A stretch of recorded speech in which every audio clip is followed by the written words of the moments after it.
Hey. Morning. What it do? What it do? It started popping early out here. Whew. It's all over now. Is that the song? Over now. Over now. Hey, come on in. It's all over now. That's what I hear is going on. Fan funding. What is fan funding? Y'all go to fan funding. Send me a super chat, super sticker. All of that good stuff. Come on in, baby. Let's spin the bin. Courthouse bin.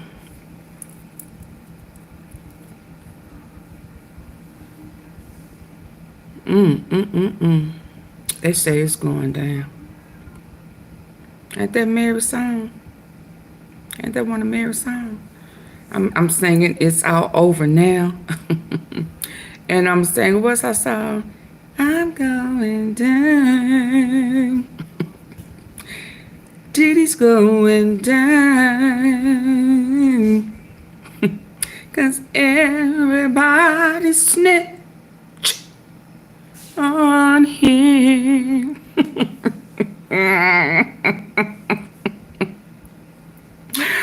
Woo, sing Mary. It's going down in the courthouse. Kid. For all the people who say that, she a hoe. You know she's a hoe. How do you know? 'Cause I told you so. Yeah, well, yeah, baby. That's the least of his worries.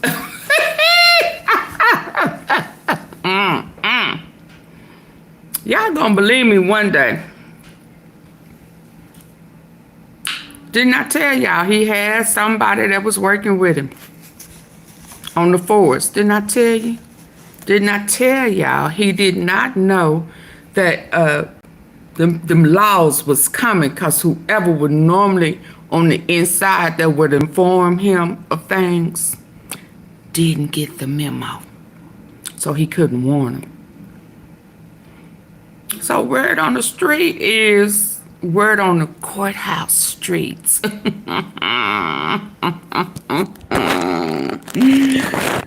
Dirty Diddy. Dirty Diddy. Dirty Diddy has somebody on the LAPD working for him.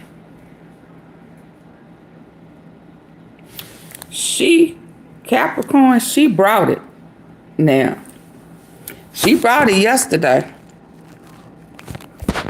But some more done came out today. I told y'all the weekend of our week 1 that Cassie was the bread. That's when you begin, when you make up in your mind you want to make a sandwich.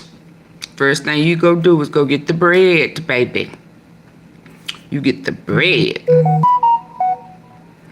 Then you start layering the mayonnaise, mustard, all of that. And I told y'all the feds was building the sandwich. Big old sandwich. Didn't I tell you? Cassie was just the bread, baby. The protein, the meat and the potatoes was coming. I told y'all that. Baby, I heard that sandwich just done got this big.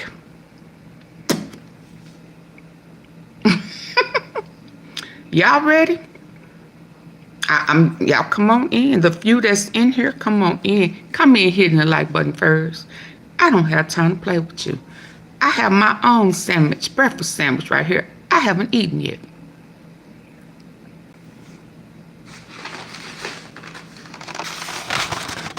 I got my own sandwich. Can y'all see my sandwich? over easy, over medium, egg with salmon. I got my own sandwich, baby. Y'all need to come on in, hitting the like button. Support the platform. Like, share, and subscribe to the membership. Y'all ready to go eat? It's going down. Oh, baby, and I done tapped into something else. Some other people that probably are gonna go on the stand. That's probably going on the stand in the coming up weeks. But he's sick as a dog. Diddy, sick as a dog. He just had the runs, baby. It does shit. Just. It's what happens when you start peeing on folk and shitting on folk. He shitted on the whole industry. I believe now the Diddy orchestrated Biggie for real. Pac, Andre Pharrell,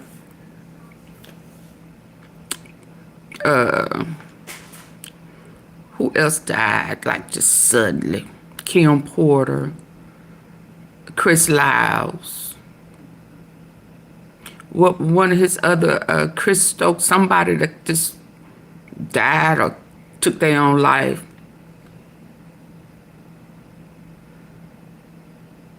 Yeah, quite a few people. I think he orchestrated it, baby. I should have. And I think that that witness tampering, Justin Bieber, Gina, who else could have? Usher. I believe all of that now. Let's go. Y'all hit the like button? No, come on, hit my like button. I don't have time to play. And I got a sandwich over there. Excuse me. Excuse me. I'm going to start right here. Testified right now. So far, we've had the LAPD police officer. Literally, he's trying to make a big issue about the LAPD police officer that investigated the trash pass. It wasn't a robbery because Kid Cudi didn't say he saw anything robbed, but he investigated the trespass, right? That's an interesting testimony, and Brian still tried to dig into him, but I believe he opened up more questions, and it was not good for Diddy. But let's skip over that, and let's get into the fire detective. Now, there's a fire detective. You guys don't know, yesterday there was a big war about whether they could testify about the fire, whether they could say that there was partial female DNA found on the bottle, even though the prosecution made a big point and said, when you get into partial female DNA, that could be the girl that sold you. It was an old English bottle with a handkerchief. They're like, that could be the girl that sold it to you. That could be anybody that wanted to take a sip before they pass, right? However, and they were like, okay, fine, that's going to be excluded. However, the detective let out some testimony that was so shocking, so groundbreaking, the court is stunned. Mark Agnifilo was gagged. Literally, Brian still looked nervous. The whole Diddy team is looking like, yo, this can't get into evidence, but your girl was, and this is why it's important to be live in the courtroom, because a lot of stuff they strike from the record. A lot of stuff they can't say, but since your girl is right in the courtroom, baby, we heard it all. Finding your 40, thank you so much for the super chat. Y'all, let's get into this. So we're going to move around a little bit because I want to jump right into the fire DNA stuff, right? Let's go. Well, first of all, Shout out Kid to Cudi car bombing was worse than the pictures lead you to believe. Right? Because the fire expert or the arson expert said a couple of things. One, he said that, listen, we are getting to the way Diddy got a mole in the LAPD. Baby, it looks like Diddy actually has somebody working from the LAPD, and this ties into Little Rod's lawsuit, okay? Dawn Shock said, you're doing a great job. How are you able to get into court every day? Aren't there tons of people waiting to sit in the courtroom? There is, but I had to use my tattletale magic, you guys. So thank you guys all for that. There is a huge line, but you do not be elbowing, trying to get in, doing what I can. You have to get there early. You have to get there often. And baby, this is America. You literally have to wait your turn. But I get out there early so I can wait my turn for you guys. So is it easy getting in the courtroom? No. Have I been waking up extra early? Have I been out here in the streets waiting? Absolutely. So that's how I'm getting into the courtroom. Okay? Again, it's open to the public, but they're only allowed in the main courtroom. They're only letting 14 people, the main public, in, and I'm always one of the first 14. I'm out here doing it for y'all. Anyway, let's get into this. So the car bomb, it was worse than we thought. Simply Me said, why are they talking about a potential mistrial? Because Diddy's desperate. Diddy been talking about he's getting off. He's been talking about a pardon. He's been talking about, sorry guys, it's bothering me. He's been talking about a potential mistrial. Diddy's team can talk about what they want and spread whatever information they want. It doesn't mean it's happening. Baby, I've been talking about being a billionaire for the last 10 years. And here I am, talking to y'all, trying to hustle, literally thanking y'all for fan funding. Thank you so much for the super chats. So when you're saying, oh, why are they talking about a mistrial? Because they want you to believe that the prosecution's case is not that strong. Prosecution's case is so strong. Prosecution said, we actually might finish a week early. They have Diddy dead to rights, but this new fire thing opens up something completely different. Irma Solman, I said, girl, you must be hungry. Lunch on me. You know I am. Thank you so much, Irma. I appreciate it, right? Y'all, come on. The mistrial's their only angle, but what are their grounds? Judge Aaron just told them last week, you don't get to dictate what this court does. And you can do a mistrial all you want. It's not even proper. Stop listening to the media garbage. Let me tell y'all something. If Diddy's team had enough for a mistrial, they would have been moved for a mistrial. This is Diddy's worst nightmare. He wasn't prepared for court. Things are moving too fast. If that boy could get a mistrial, we would be on hiatus right now, and I would be sitting there right on my couch, eating chips, talking trash, probably about Kanye West, and waiting for my man to come home. Like, let's be serious, right?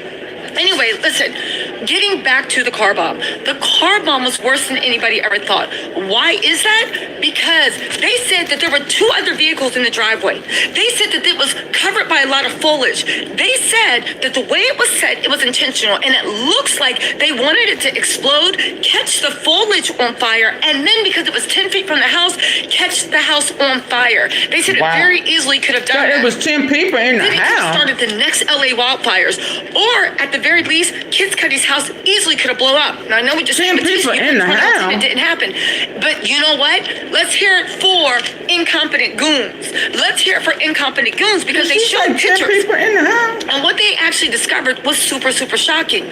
So basically, in the Molotov cocktail, when you put it in, the fumes from the gas makes the glass. It was an old English bottle and a designer candy handkerchief. Who liked designer, right? And they found the lighter at the scene. They cut like the roof of the car about a foot open, dropped it in. When they dropped it in, the handkerchief fell out. So the handkerchief started burning and some of the fuel fell out. But had it not fallen out, only by the grace of God, what would have happened was as the fire went closer to the old English bottle, it would have created a bunch of fumes, which would have made the glass shatter. And when the glass shattered, that's when the whole fire would have spread everywhere. And the house, because it was only 10 feet away, would have caught on fire and all the trees. And it probably would have caused a fire, forest fire. This is what the expert witness is saying. Again, only by the grace of God. I think that Diddy was even planning on burning, if it was him, burning Kid Cudi's house down because this was dangerous. And there were two other vehicles in the driveway. The Porsche was the closest to the house. Why would you choose to put it in the place parked 10 feet from the house and leave the other two cars unless you were hoping to hurt the people or have that house catch fire too? Wow. I thought it was very, very interesting. Again, only because the handkerchief fell out too early, the Molotov cocktail, which they call firebomb, didn't go off the way they expected it to. Okay, but let's get into this, right? Because this is what people are talking about, that Diddy has a mole inside. This is what we need to actually pay attention to, okay? With the LAPD. Listen, he said that they were like, okay, what do you do? He's like, I look at the fire. I'm an investigator. He is like, the guy is super, super stored up. They said the LAPD actually tested for fingerprints. Hey, Sheila. Now, they said that there were two sets of fingerprints on the house door that the LAPD tested for, and they were collected and put on a fingerprint card. He also said that there were fingerprints taken off the car door of the Porsche that did not match Kid Cudi's, right? And they were taking off the car door. So they were like, the prosecution was like, well, did you cross-analyze it? And get this. They said, did you cross-analyze it? And he said, I couldn't. They said, why? He's like, well, this happened in December of 2011, right? Keep that in mind. This happened in December 2011. He went in and said in early 2012, Rashida Williams, thank you so much for the super chat. He said in early 2012, guess what happened? The evidence, he went to go cross-reference the fingerprints he found on the Porsche that weren't Kid Cudi's. He went to go to the evidence card for the fingerprints that were found on Kid Cudi's door after he reported that break-in, right?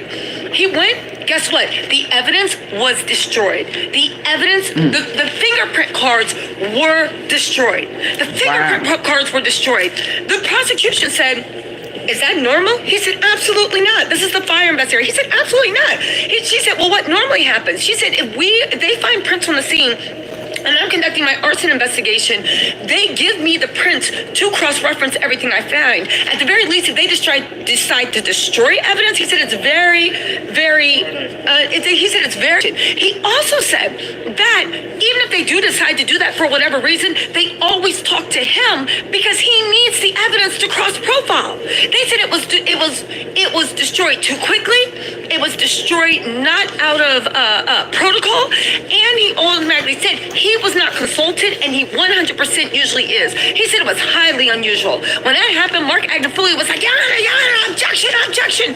Diddy's team was going crazy. Brian still, dare I say, looked a little bit, maybe nervous, definitely uncomfortable. Diddy was sitting there. Mark Agnifilo asked for a sidebar and was arguing with the judge about whether that missing evidence should be admitted. Now, let's get into that missing evidence because it needs to be talked about. Is there a church going on? Something like,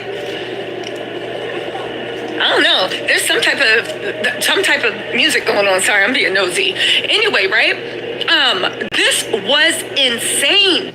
Insane, but we have more information. Hold on, y'all. Right? Also, I want to thank Pandalore said a few bucks for extra ink pens. Thank you. How you know I'm always missing an ink pen? Thanks for your insightful reporting, T. Thank you. And the Hood Riller 100 said, don't be a donut. A donut?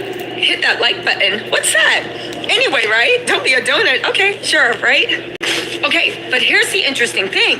Remember Little Rod's lawsuit? So first of all, we have missing evidence that can directly tie Diddy to the scene. Get this.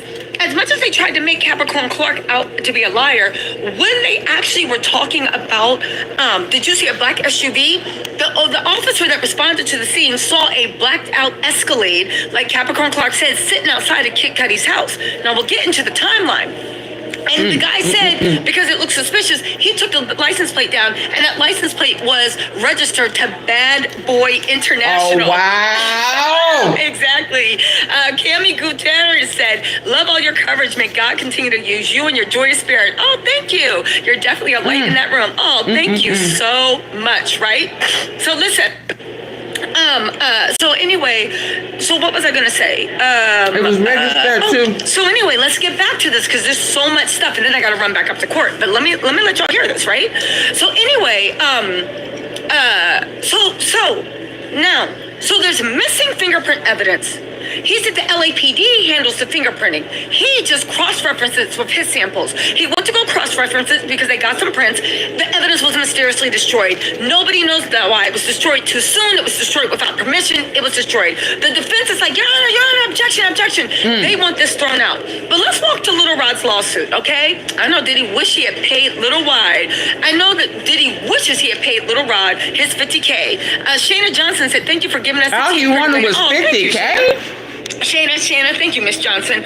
Okay, so let's talk about the Little Rod lawsuit, right? Because it needs to be talked about. Okay, let me walk you down, like memory lane, okay? Little Rod said that there was a security officer, head of security, Nina Shepard, thank you so much for the super chat. There was head of security that Diddy used as his fixer because he had deep ties to the LAPD, and that's how he made a lot of stuff go away, okay? Jajina, 321, thank you so much for the super chat. And Brooke Churchill, thank you for the super chat. Okay, now, remember how Little Rod said that there was somebody called G that in Chalice Recording Studios was shot? He has the blood evidence, he has pictures, he took pictures of a bathroom. He said he carried this man in his arms out the recording studio into the ambulance. He got body? PD showed up. They didn't question Diddy, his sons, they didn't question anything. And Diddy told everybody to say that man had gotten shot outside. And everybody was saying, but how could this happen? How could, oh, get this. I think when Little Rod tried to get the police report, they could not get the police reports. And the police were like, what are you talking about? They then got some homeless people to say that they saw the guy get shot 2 blocks away. The only thing is there's so much security to get into Chalice Studios, bulletproof glass, double security doors, that there's no way that somebody could just stumble off the street, bleeding from a gunshot no less, and get into the studio. There's too much security in Chalice Recording Studios. So everybody was like, okay, so then what happened to G? How come the LAPD showed up, didn't interview Diddy or anybody? How come nobody heard about it on the evening news? There was no, listen, Sean Combs, this is why he was recording the Love album in 2023. There was a shooting, a bloody person in the studio, Little Rod covered in blood, carrying him out to the ambulance. How come there is no mention of that? Right. Now, Little Rod's lawsuit said Diddy had a fixer. He named Diddy's fixer in the lawsuit. I did a huge live about that. Go ahead and say. But he named Diddy in the fixer, right? TLD, thank you so much for the super chat. Slow Rilla said, sis, you're doing your thing. Thank you, Slow Rilla, right? In any case, right? Everybody is saying, Rose Method, thank you so for the super chat. Everybody in the courtroom was like, oh my word. Jolanta K, JK, thank you so much for the super chat, right? Again, how did evidence cards months after an arson, how did they get destroyed? And why were they destroyed without the detective's permission? And nobody knows why, and nobody knows how, but baby, we are going to find out in the courtroom how and why. It literally leads you to believe, right? It literally leads you to believe and ask questions. Does Diddy have a mole in the LAPD? Is that how his reign of terror has been able to be going on? B. Wilson, Gate. Amanda, did you speak to me? Reporting. Thank you. Go back out, baby. Come back in and speak to me first before you give somebody else a shout out. We love Pizza, but you didn't even speak to me. How dare you? Who raised you, girl? Is testifying, I think, after lunch. Okay. Yeah. So you guys also, yeah, it's 100% legit. They talked about it yesterday and today in the courtroom. Did they get her out to the garage, or we don't know? We don't know yet, but she's anonymous. Yeah, exactly. So, but it's anonymous, so I'm guessing that's where they're going to go. Yeah. So anyway, victim 2 is going to be testifying after lunch. I actually need to get my booty up there so I can hear victim 2's testimony. I cannot dox her, but if I know who I think it is, I'll give y'all a wink, all right? M. Stanley said best updates on the Diddy trial period. So now, what are we looking at? Oh, muy inteligente. Thank you so much for the super chat. Okay, right? So getting into this, also thank you, M. Stanley. Okay, so right? So, yeah, Mia is testifying today after lunch, y'all. Mia is testifying. We will be in the courtroom, so I'll have eyes on her. We cannot dox her because of the media blackout, but baby, you know I'm going to be like, I'll be giving y'all clues like warmer, hotter, colder. Anyway, let's get back into this, right? Because I have to go back up to the courtroom in a second. Cherry said, girl, you're doing your thing with the covers this trial. Yep, fit check. Anyway, listen, Mia's being called last. She's being called after lunch. But you guys, let's talk about the fact that this brings up another thing. If what the detective's saying is true and he has no reason to lie, and if evidence was missing that could have tied Diddy to the break-in, and if Little Rod was telling the truth in this lawsuit about Diddy having a fixer in the LAPD that made things going on, that this means that the rumors I've been hearing about Diddy possibly getting a state case, hold on, bodysuit's falling down, about Diddy possibly getting a state case Oh, yeah. and being investigated in California because, baby, even if you get pardoned, pardons don't work for the state. But Diddy possibly having a state case in the city of LA because there is some dirty stuff going on. Now, I'm not accusing the LA. I told y'all the other day it's more than one state. But I am saying this. Where the hell's the evidence card? What happened to G? How come everything with Diddy and Cassie was never reported? Now, Mark Agnifilio wants to make it seem like because it was no big deal. Nah.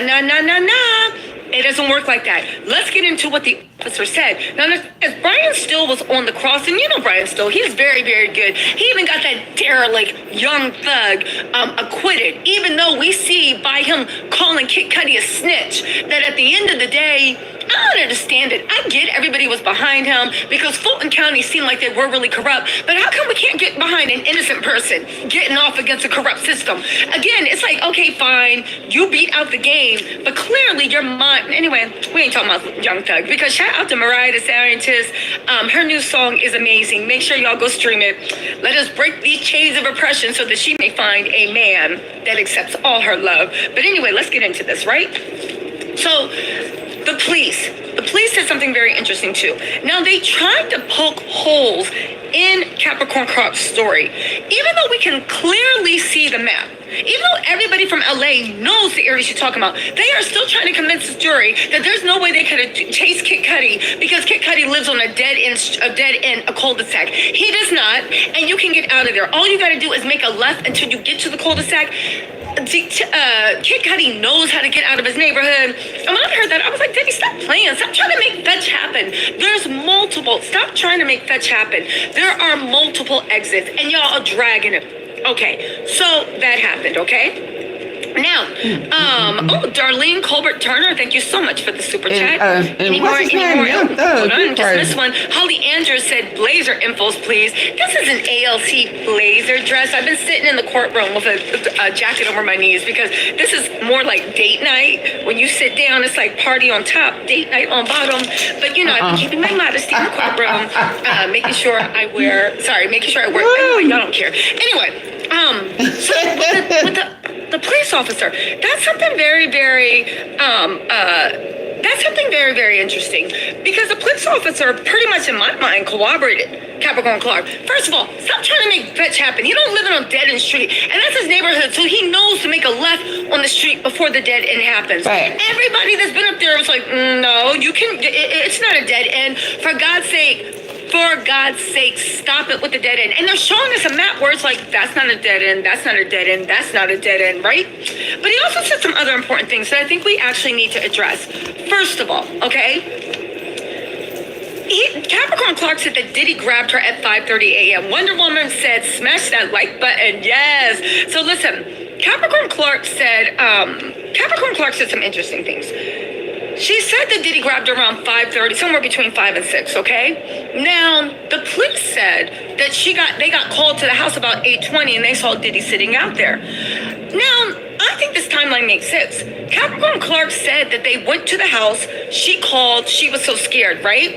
Many Moves said, great reporting, Tisa. She also said that Diddy then told her, you better get with Cassie and y'all talk to Kid Cudi and y'all better make sure that I'm not implicated into the police. She said she then met up with Cassie and they went and talked to Kid Cudi for about 2.5 hours to convince him not to say anything. Now, Brian Steele was saying, well, did he mention a gun? No, but he also knew that Diddy is in his house and Kid Cudi to the police didn't mention Diddy's name. He didn't mention anything about a gun. He just said there was a break-in. In my mind, I'm like, is this not linking up exactly with what Capricorn Clark said? That they got the message and was like, yo, don't say anything or I'm gonna murk all of you? Because you keep wanting to make a situation that he reported that a GUN was in the house, but he never reported that bad boy for life was in his house either. So what are we really doing, okay?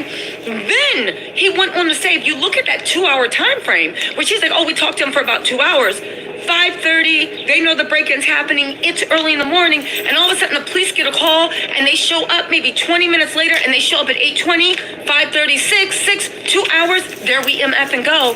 There we go, okay? Pull the phone record. It makes sense. So now I see why they're like, oh, what happened with that car chase? I think the car chase did happen, and then later on, after the car chase, they still went and sat in front of Kid Cudi's house because they was waiting for Cuddy didn't show up. To come Mind you, back. by this time, Capricorn Clark had linked out to Cassie, and Kim Cuddy went to go show up at his house on his own. Anyway, they got Diddy did the rights. That thing was registered in Bad Boy Entertainment. That black SUV that was out there. The both officers took note of it. It was a complete hot mess express. They got Diddy dead to rights. Anybody that said we don't see the RICO, defense ate them up, y'all dumb. Well, y'all not dumb, but the people that said that, you guys are blissfully unaware. That's why a lot of people end up in jail. Unaware of what real evidence looks like. You guys, this is only day 11, and I was sitting in that courtroom, and I was like, if I was Diddy, I'd be like, googly moogly, like y'all got me dead to rights, and you're only on day 11. So much so that the prosecution was like, I think we're gonna end our trial early. Nao said, look, I'm fly, girl. Thank you so much, Nao. Also, Ty the Gemini twin, where have you said, hey Tisa, I'm in my office with my coworkers Sarah and Kelly. What's up? Ty the Gemini, Sarah and Kelly. I bet y'all all air signs huddled up. Maybe a Pisces or a Virgo thrown in for good mix. Said, keep the tea coming, girl. We are glued to the screen. Thanks for all you do. Of course. And Tony Ann S said, Tisa, you deserve all the recognition. You're on fire, boo. Top tier reporting. Oh, you guys, thank you. Now get this. The jury's reaction. Who asked that? What was the jury's reaction? The jury was locked in. Everybody was taking notes, but I gotta be honest with you about the jury. There is one woman in the second row, and she does not look convinced. Every day she walks in there like, I talked to a few people, they said probably, she looks like she has I think she's going to be the hardest one to sway. And it looks like she already went in there with her mindset. Maybe I'm misreading her. I don't know. But that juror looks like she already had her mind made up. She probably know him. Diddy is innocent. Paige Collins said, what is Diddy looking like during this? Diddy was hot. I hope they He was looking around. her. Everybody about that missing fingerprint charge looked scared, angry, confused, sad, shocked, and surprised all at the same time. Queen Bee wants I the hope jury she knows is back. somebody who's been a victim of it. And the Hood Rilla said, jury is back. Go back in. Okay. Listen, you guys. Thanks. Listen. Diddy might have a, let me summarize, then I'm going to run back up. Diddy might have a mole in the LAPD. This corroborates what Little Rod's lawsuit was saying. This corroborates with the G shooting. This corroborates why Diddy's reign of terror. Let's also not forget he had numerous civil lawsuits in NYPD saying that he had police officers on his payroll and they were covering up stuff. Lena, thank you so much for the super chat. There is so much going there. Listen, there is so much going on. I can't believe it. Hold on, let's say hi to someone. Hi. I'm an attorney. I want you. Oh, okay. She doesn't want to be in the thing. Okay. She's an attorney. She's not supposed to be here. Yeah. Oh, thank you, counselor. She doesn't want to be on camera. So anyway, you guys, now, some people have said that girl in the second row is a mole on the jury, but I'll be honest with you. I do have faith in our justice system. I do have faith in the jurors. So I really don't want to start any gossip that there might be a mole on the jury. Now, towards the end, we might see if it's overwhelming evidence and whatever. But as of now, I want to stop and actually, I don't want to actually start like gossip that this court system is corrupt without evidence. At the end of the day, that's what the jury is. Sometimes you believe people, sometimes you don't. Do you know what I'm saying? It would be like saying I'm the mole because I believe Diddy is guilty of sin. You're going to have to show me tons of evidence for me to believe that. For me not to believe that, you know? So again, right. I don't want to start any gossip right now that the jury might be corrupt. I think it's too early for that. But let me tell you something. The prosecution got this ninja dead to rights. Darian Garner, thank you so much for the super chat. I really appreciate it. But he is guilty, Sam Dunk. And I hope everybody that was talking shit. You have a lot of victims about me saying, I don't know what I'm talking about, and I'm putting 20 on 10, and the government hasn't even proved their RICO case, and they don't even see and I'm anti-man, baby. I ain't anti-man, I'm anti-demon, because trust and believe, I rep I'm definitely not anti-man. Discerning said, thank you for your dedication. How can I donate to you? Discerning, don't worry. I got you. But there is not about being anti-man. Anyway, it doesn't matter. I thank you guys for the attention, but I hope everybody that was talking shit about my analysis, because the real title tells from the beginning, no, baby, I might tell you a joke, but I'm never going to tell you a lie. And when it comes to Diddy, my analysis has been spot on. I don't care what alphabet letters you have behind your name. Baby, my analysis has been spot on, and I know they hate to see it. Listen. Anyway, y'all, listen. Thank you, T. I'm talking so much trash. This is not about being anti-man. I know it ain't for me, because I typically give men a more leeway than I give females, because I know how females can be. This is about he's a predator. He's doing the devil's work. And he has a lot of victims. And it was clear to see for me. If people would pay attention and look with their good eye and hear with their good ear, you better find which one of these ears is your strongest ear so that you can hear. What does the Bible say? He who has ear, let him what? He who has ear, let him what? Hear the truth. Because it's going to set you free. Or put that ass in jail. Prison. Yeah, it's evident. It's a whole bunch. It's a whole bunch, baby. And now we thought Capricorn Clark was just, she was the shit now. She was the shit. I don't have nothing to say about her. God bless her in her experience. I'm glad she made it out. I wish that she had not kept going back and back, but I kind of understand. I heard some things today. Hold on, which one is this? I heard some, I don't know who you are. Some people talk. Hold on, before. Oh, baby, I'm telling you, I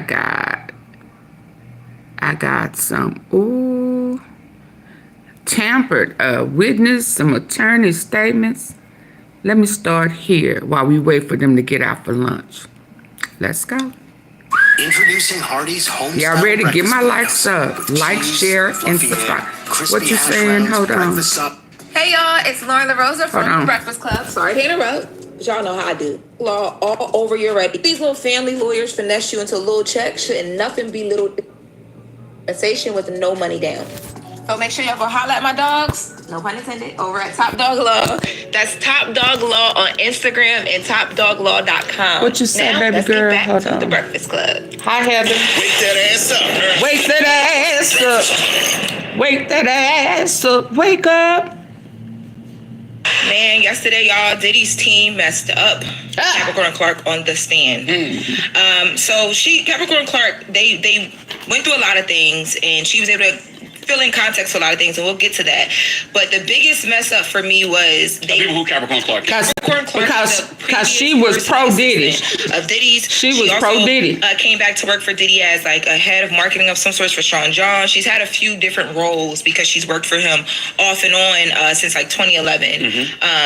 But yes, so she's on the stand. They're running through like, you know, the Kid Cudi story, which she told a different story. The Suge Knight, which she tells a different story.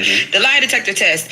And then the defense, Diddy's team, is trying to make the point of, okay, like, all of this stuff happened, and you say that, you know, your experience allegedly was so gruesome, and like, you know, you alleged you were kidnapped by gun and all these things, but let's go down the timeline of you wanting to work with Diddy again after all of these things. So you leave and you're terminated around like after 2012. She alleges that she was terminated because she finally took a vacation. And money they asked her, taken from Diddy's team asked her, well, where were you on vacation? And she's like, I was in South friends with Rihanna. No, he don't. And they're like, okay, they're trying to paint the picture like you had a really good lifestyle. You just want that back. And Michelle.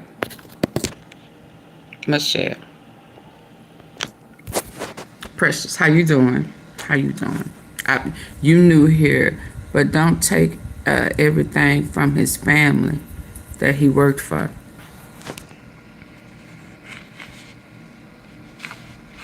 Michelle, really? See, when do you take responsibility for your actions? Did he work for it? Or did he force people to work for him? What about their families? What about the victims' families?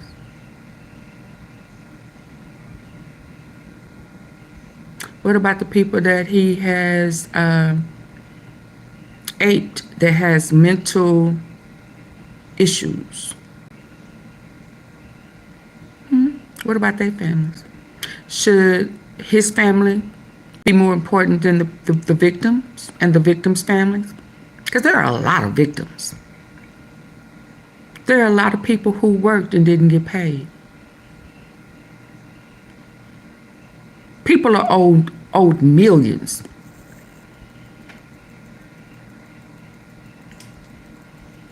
So what about them? Hey, Godspeed. What about them? What if you had a daughter or a child or a son, and he fed them a pill that knocked them out, a tranquilizer, a horse, an animal tranquilizer, and he woke up screaming because somebody done entered his rear end without permission, and they recorded it. Would you say he don't deserve to go to jail? Would you say he deserved to be bonded out?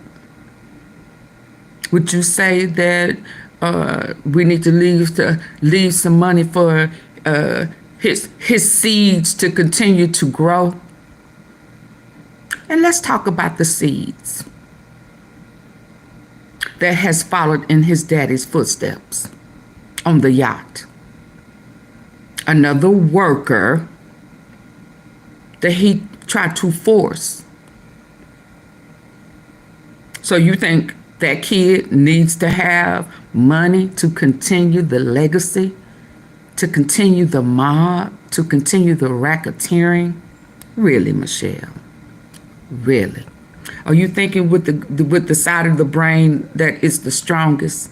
Are you left brain dominant, right brain dominant? Are you slow in the head? No disrespect. Did you know his son was brought up on charges for doing the same thing on a yacht? Did you know that?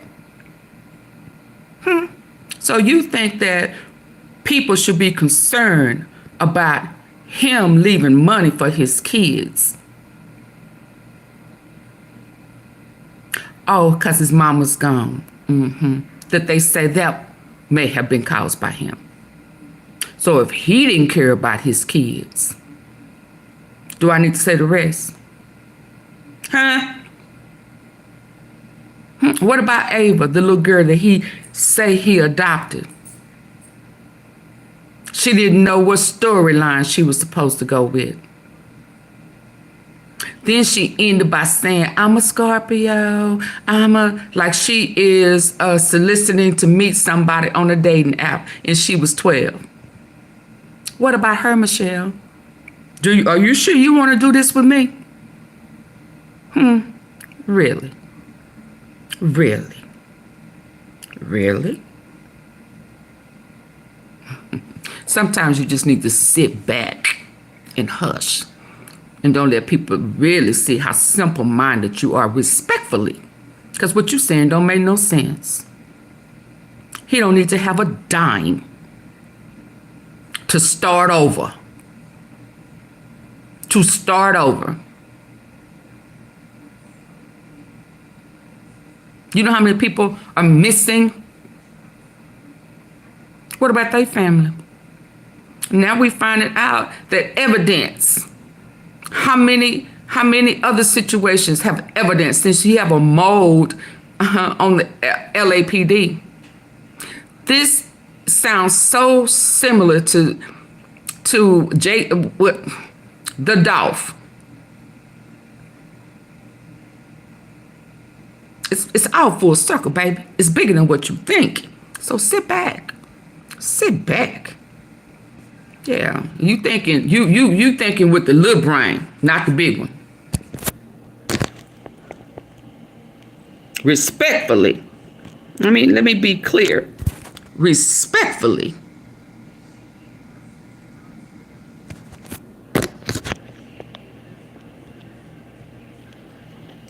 You didn't get that back allegedly, and that's why you're here, and that's why you're doing all these things.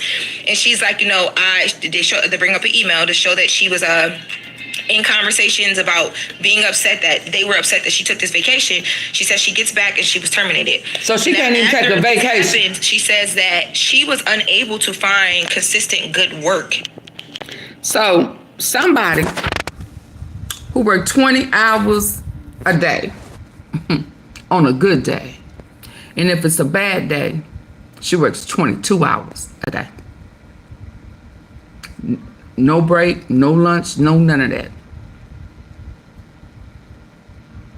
And when she decides to take a vacation and she submits it, she gets fired. Is that right? You okay with that, Michelle?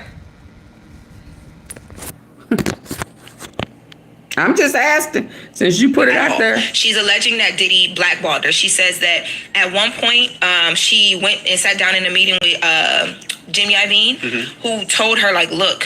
Hey, Godspeed. This is supposed to be a meeting about, allegedly supposed to be a meeting about a job opportunity, but I'm here to tell you to leave that Diddy stuff alone. Like, because she had came out and said, hey, this is what happened to me. She had filed civil suit. She was going to take legal action. And she says that people were coming to her telling her not to do it. She alleges Jimmy Iovine. She also says that Andre Harrell and Diddy pulled up on her at one point at the CAA meeting that she was having.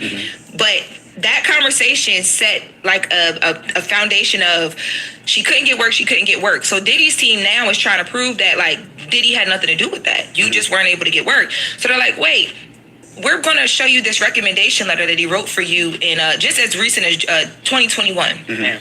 They bring up the letter and they're like, Miss Clark, can you take a look at this letter? Refresh your memory so we can have a conversation about it. She looks and she's like, that's not from 2021. That's from 2012.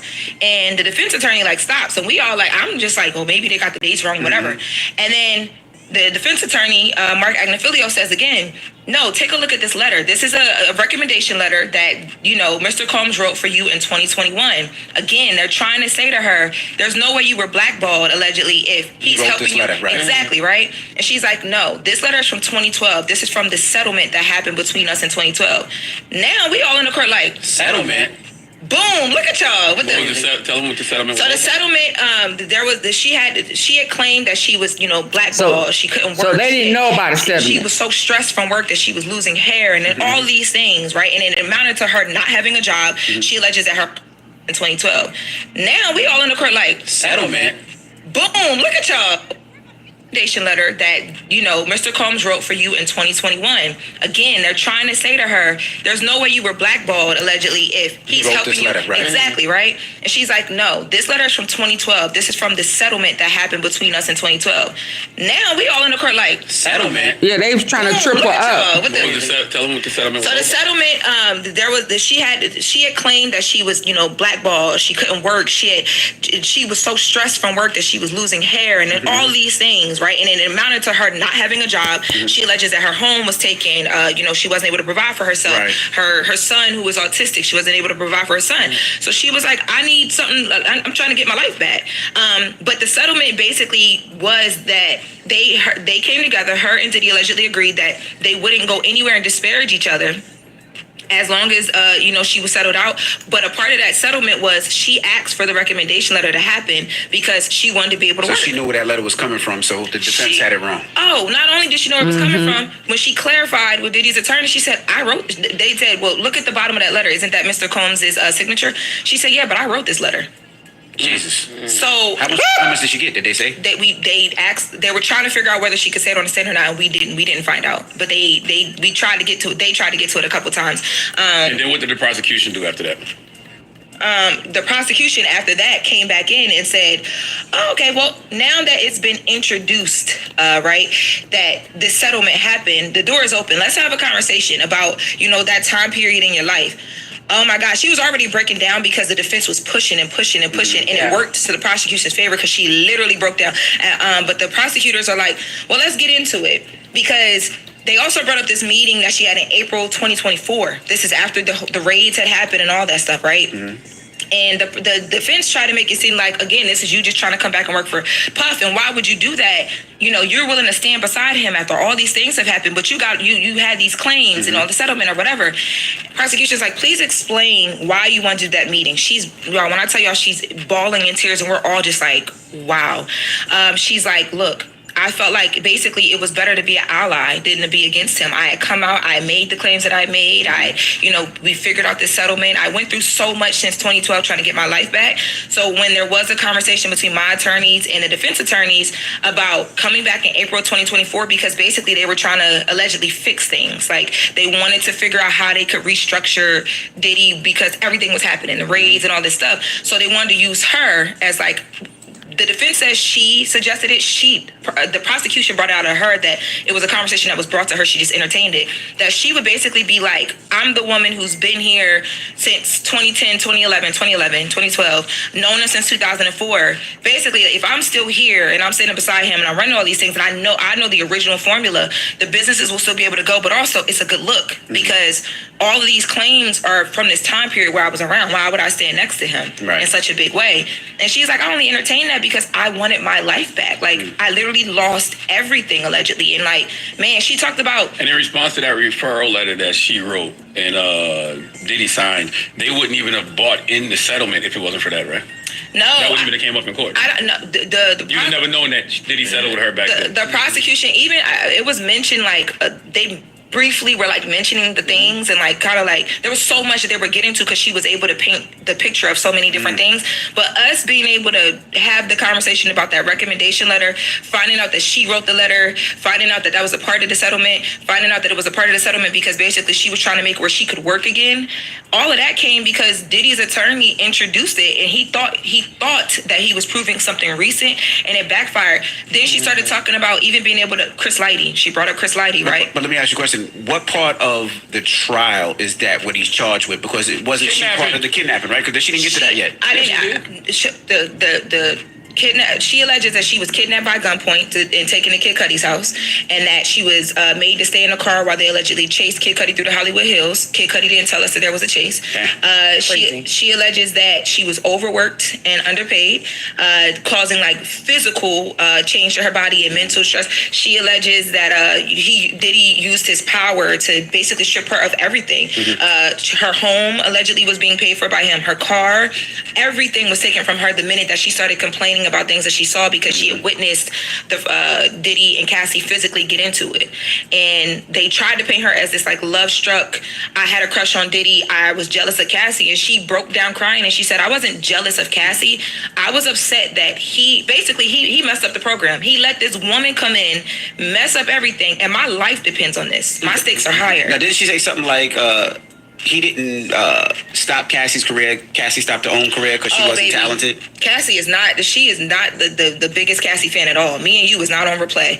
She basically said that she felt like Cassie was given all of these resources and didn't deserve them because she was. I mean, she got by and she sung a little bit. Like, you know, that was cute. But yeah, she said that, you know, she wasn't like a. She ain't no Whitney Houston. She wasn't a star. Yeah, like her, the whole world know that. That's how you know she's an honest witness. Yeah, definitely honest. And it wasn't hating. She was literally being honest. But that's the best honest because she's there for herself. Last question. You was mentioning Chris Lighty and Chris Lighty died. And if you don't know who Chris Lighty is, Chris Lighty used to manage, started a company with Mona Scott. Violated was the name of the company. They managed Missy, Busta Rhymes, 50 Cent at one time, Nori at one time, and a host of others. So what happened with Chris Lighty? She was talking about trying to get her life back and get a job when we were having a conversation about that recommendation letter. And they said at one point, she mentioned at one point she had gotten a job offer from Chris Lighty. And then like the day before she was about to start, day of, he died. And then she broke down crying again. How did he die? So it's alleged suicide, yeah, right? But yes. But they didn't believe that because a lot of people said they didn't believe it was suicide. They thought maybe something else happened. But did that come up at all? No, she didn't. It was just a mention of her telling a story about how she was meeting with all these big names and people were trying to look out for her. But then there were people who were like, no, we're not looking out for you. We're not touching you. Wow. All right. Damn. Well, that is the latest with Lauren. All right, we got more next hour. Hold on. Now, who's on trial today? Who's Hold on. Today they're going to talk to Cassie's stylist. His name is Deontay. They're also going to talk to an arson investigator and LAPD officer. Okay. All right. When we come back, we got front page news. Oh, girl is back. Hold on. Since 1929, Shane Company. Baby, the tea is hot. You hear me? We hand.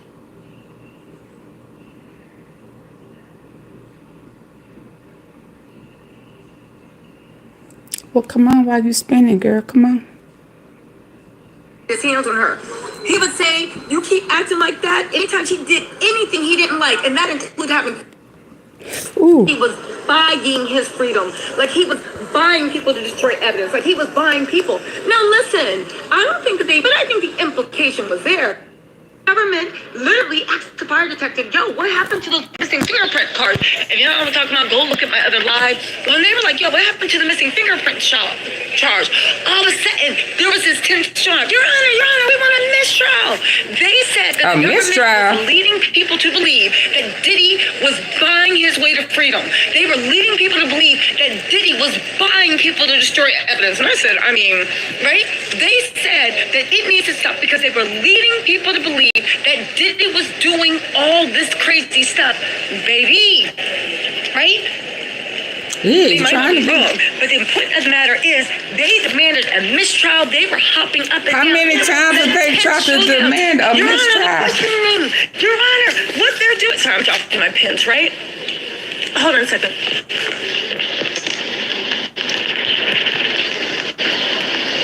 Hold on. Your Honor, sorry about that. Your Honor, the questioning is leading to believe. Your Honor, this is a travesty. Your Honor, this needs to stop now. The judge looked at him and said, Counselor, and again, it was tense. It was a meltdown. It was a showdown. They were hot. When I tell you they were hot, also Donati Nash, baby, Diddy just got bodied by a cute patootie. Donati Nash came in looking like a vision in cream. I can see why he's a celebrity stylist. He strode in, and he's only been on the trot for 20 minutes, and he has destroyed Diddy already. Let me tell y'all something. Diddy is going to jail. He ain't beating these charges. There's too many people around. Too many people doing things. Listen. Also, when Donati Nash was testifying, the baby boy bandits actually came in and joined, and they were sitting there watching Deontay's testimony. It makes me think, are they trying to intimidate people? Anyway, right? Diddy's team has moved for an immediate mistrial. Now, they got locked out the courtroom. We'll get lawyers on to actually talk about why. I'm just giving you my first person thing. They say the questions are irrelevant. How is the questions irrelevant? Well, Mark Agnafilio, when he's on cross and he don't know what to say, he be asking dumb questions like, and again, I get why he's doing it, but he be asking dumb questions like, so were you wearing Red Sox? I guess I was. And what color was your shirt? Blue. And where'd you get those Red Sox from? I mean, not Target. We don't support their non-DEI initiatives. So I guess we get them from Costco's. Oh, and what Costco's? He just goes off on irrelevant tangents. And I get it. Sometimes the defense makes you move around with irrelevant, but immediately it kind of wraps it up. His stuff just never wraps up. It's basically like you don't have any defense, right? They said that the prosecution's questions was making it look like Diddy was buying his freedom, like he was buying people to destroy evidence, like he was buying people. Now listen, I don't think that but I think the implication was there. But the implication, one thing they never explained is what happened to the evidence cards. It's not their fault we live on planet Earth and people are saying fingerprint cards got destroyed for no reason without the detectives, okay? That's suspicious. That's bad, right? Anyway, they moved for a mistrial. Judge Aaron looked at them, and every time he looks at them, I feel like he is saying, like, I am tired of y'all and these shenanigans. He said the time to procedurally, you need to object to a line of questions. You need to object to the questions. Remember I said law is the game. It is very, very procedural. And if you don't, but listen, if you don't check out if you don't go along with the procedure, then it's kind of like you've already X yourself out. You don't qualify. The way that you did this is when they're asking the questions, you're literally supposed to say, you know what? Objection, Your Honor. Objection, Your Honor. I object to this line of questioning. Because they literally let the whole line of questioning go on. And they were sitting there, sitting on mute, sitting stuck. And then finally, when they realized at the end, and they probably saw us all jumping on live, talking about, oh my God, Diddy got him on the police, Diddy did this, Diddy did that, right? Then they were like, oh my God, this is bad, this is bad, this is really bad. They probably got on the blogs and Twitter and saw everybody saying, oh my God, Diddy has moles. But it's not because of what the prosecution said. We're going along with what Little Rod said. The implication of what happened with G with the bang bang in the studio. The implication of how Diddy had a 20-year alleged reign of terror and nobody was pulling him in. That's what we're going on. Not the prosecution's implication, even though they did a good job implicating.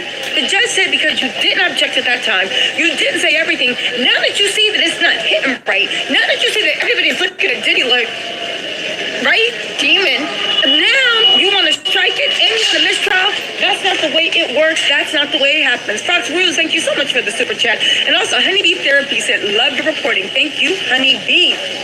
All right, y'all, let's get into this because there is so much to talk about. Janice Combs and the boys came here. Let's talk about Deontay.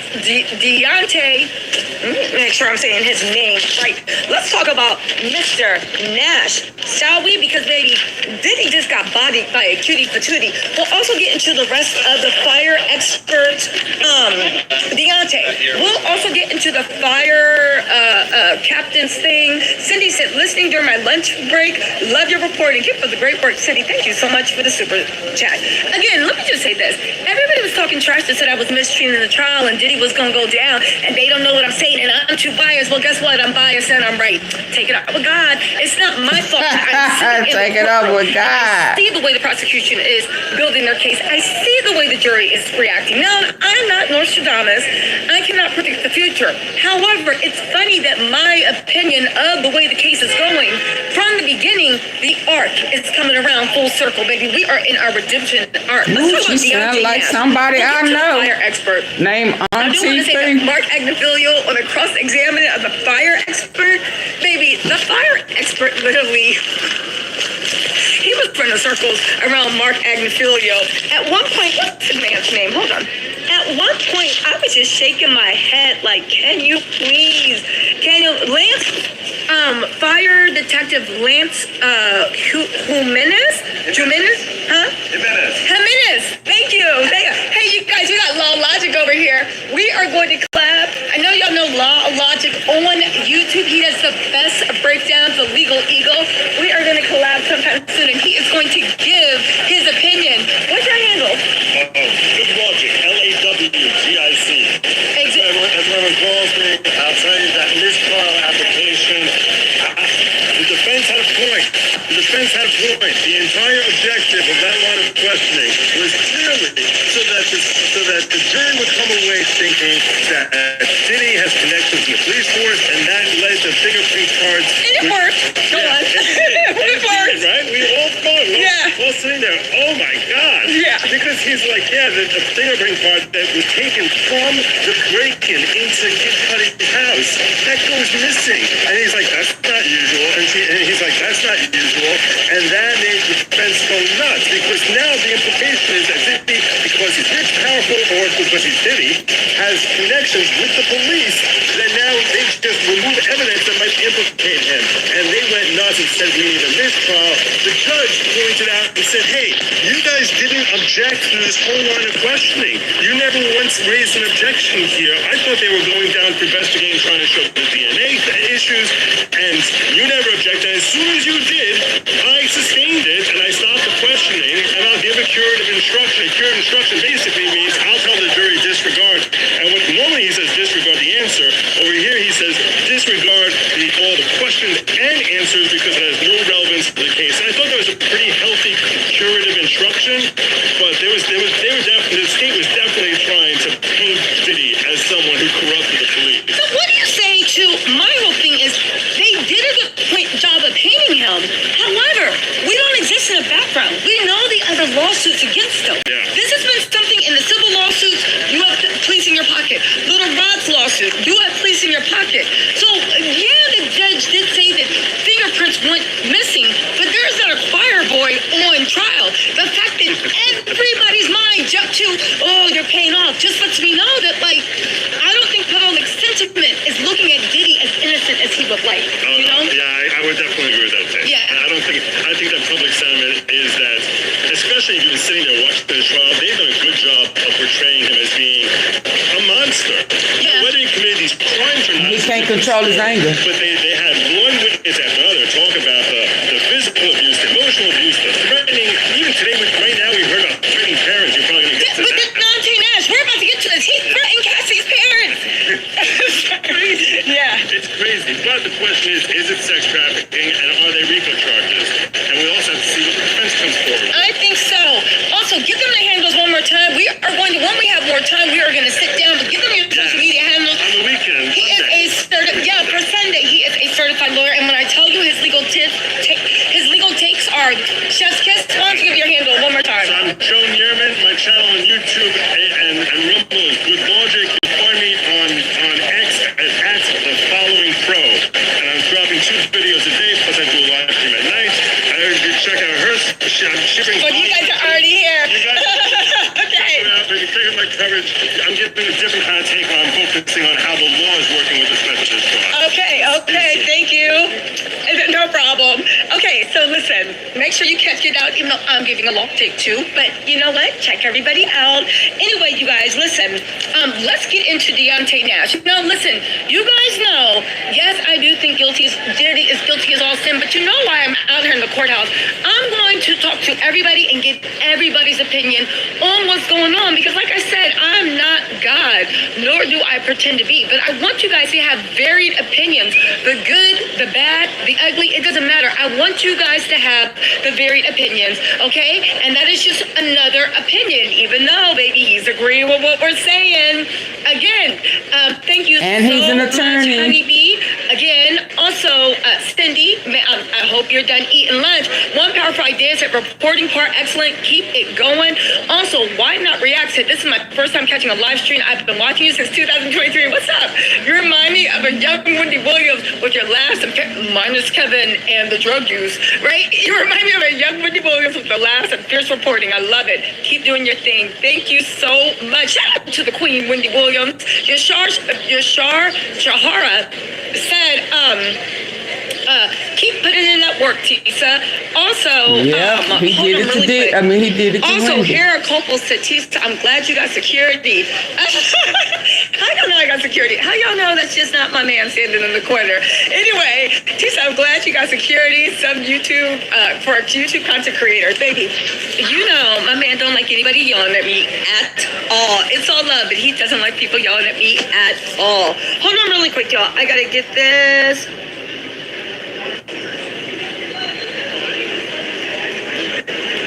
Hold on. Let's see.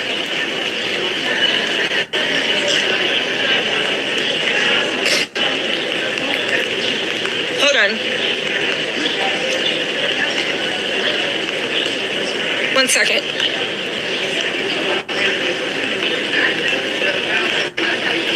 Okay, so anyway, you guys, let's talk about Deontay Nash. Diddy, it's only been 20 minutes and Diddy got bodied by a cutie patootie. He got bodied by a cutie patootie. And let me tell you something. Shout out for that. Listen, shout out to the prosecution actually making things line up, because I'm sick of Diddy's team making inferences that everybody in the world is paid off, can't be trusted, lying, this and that.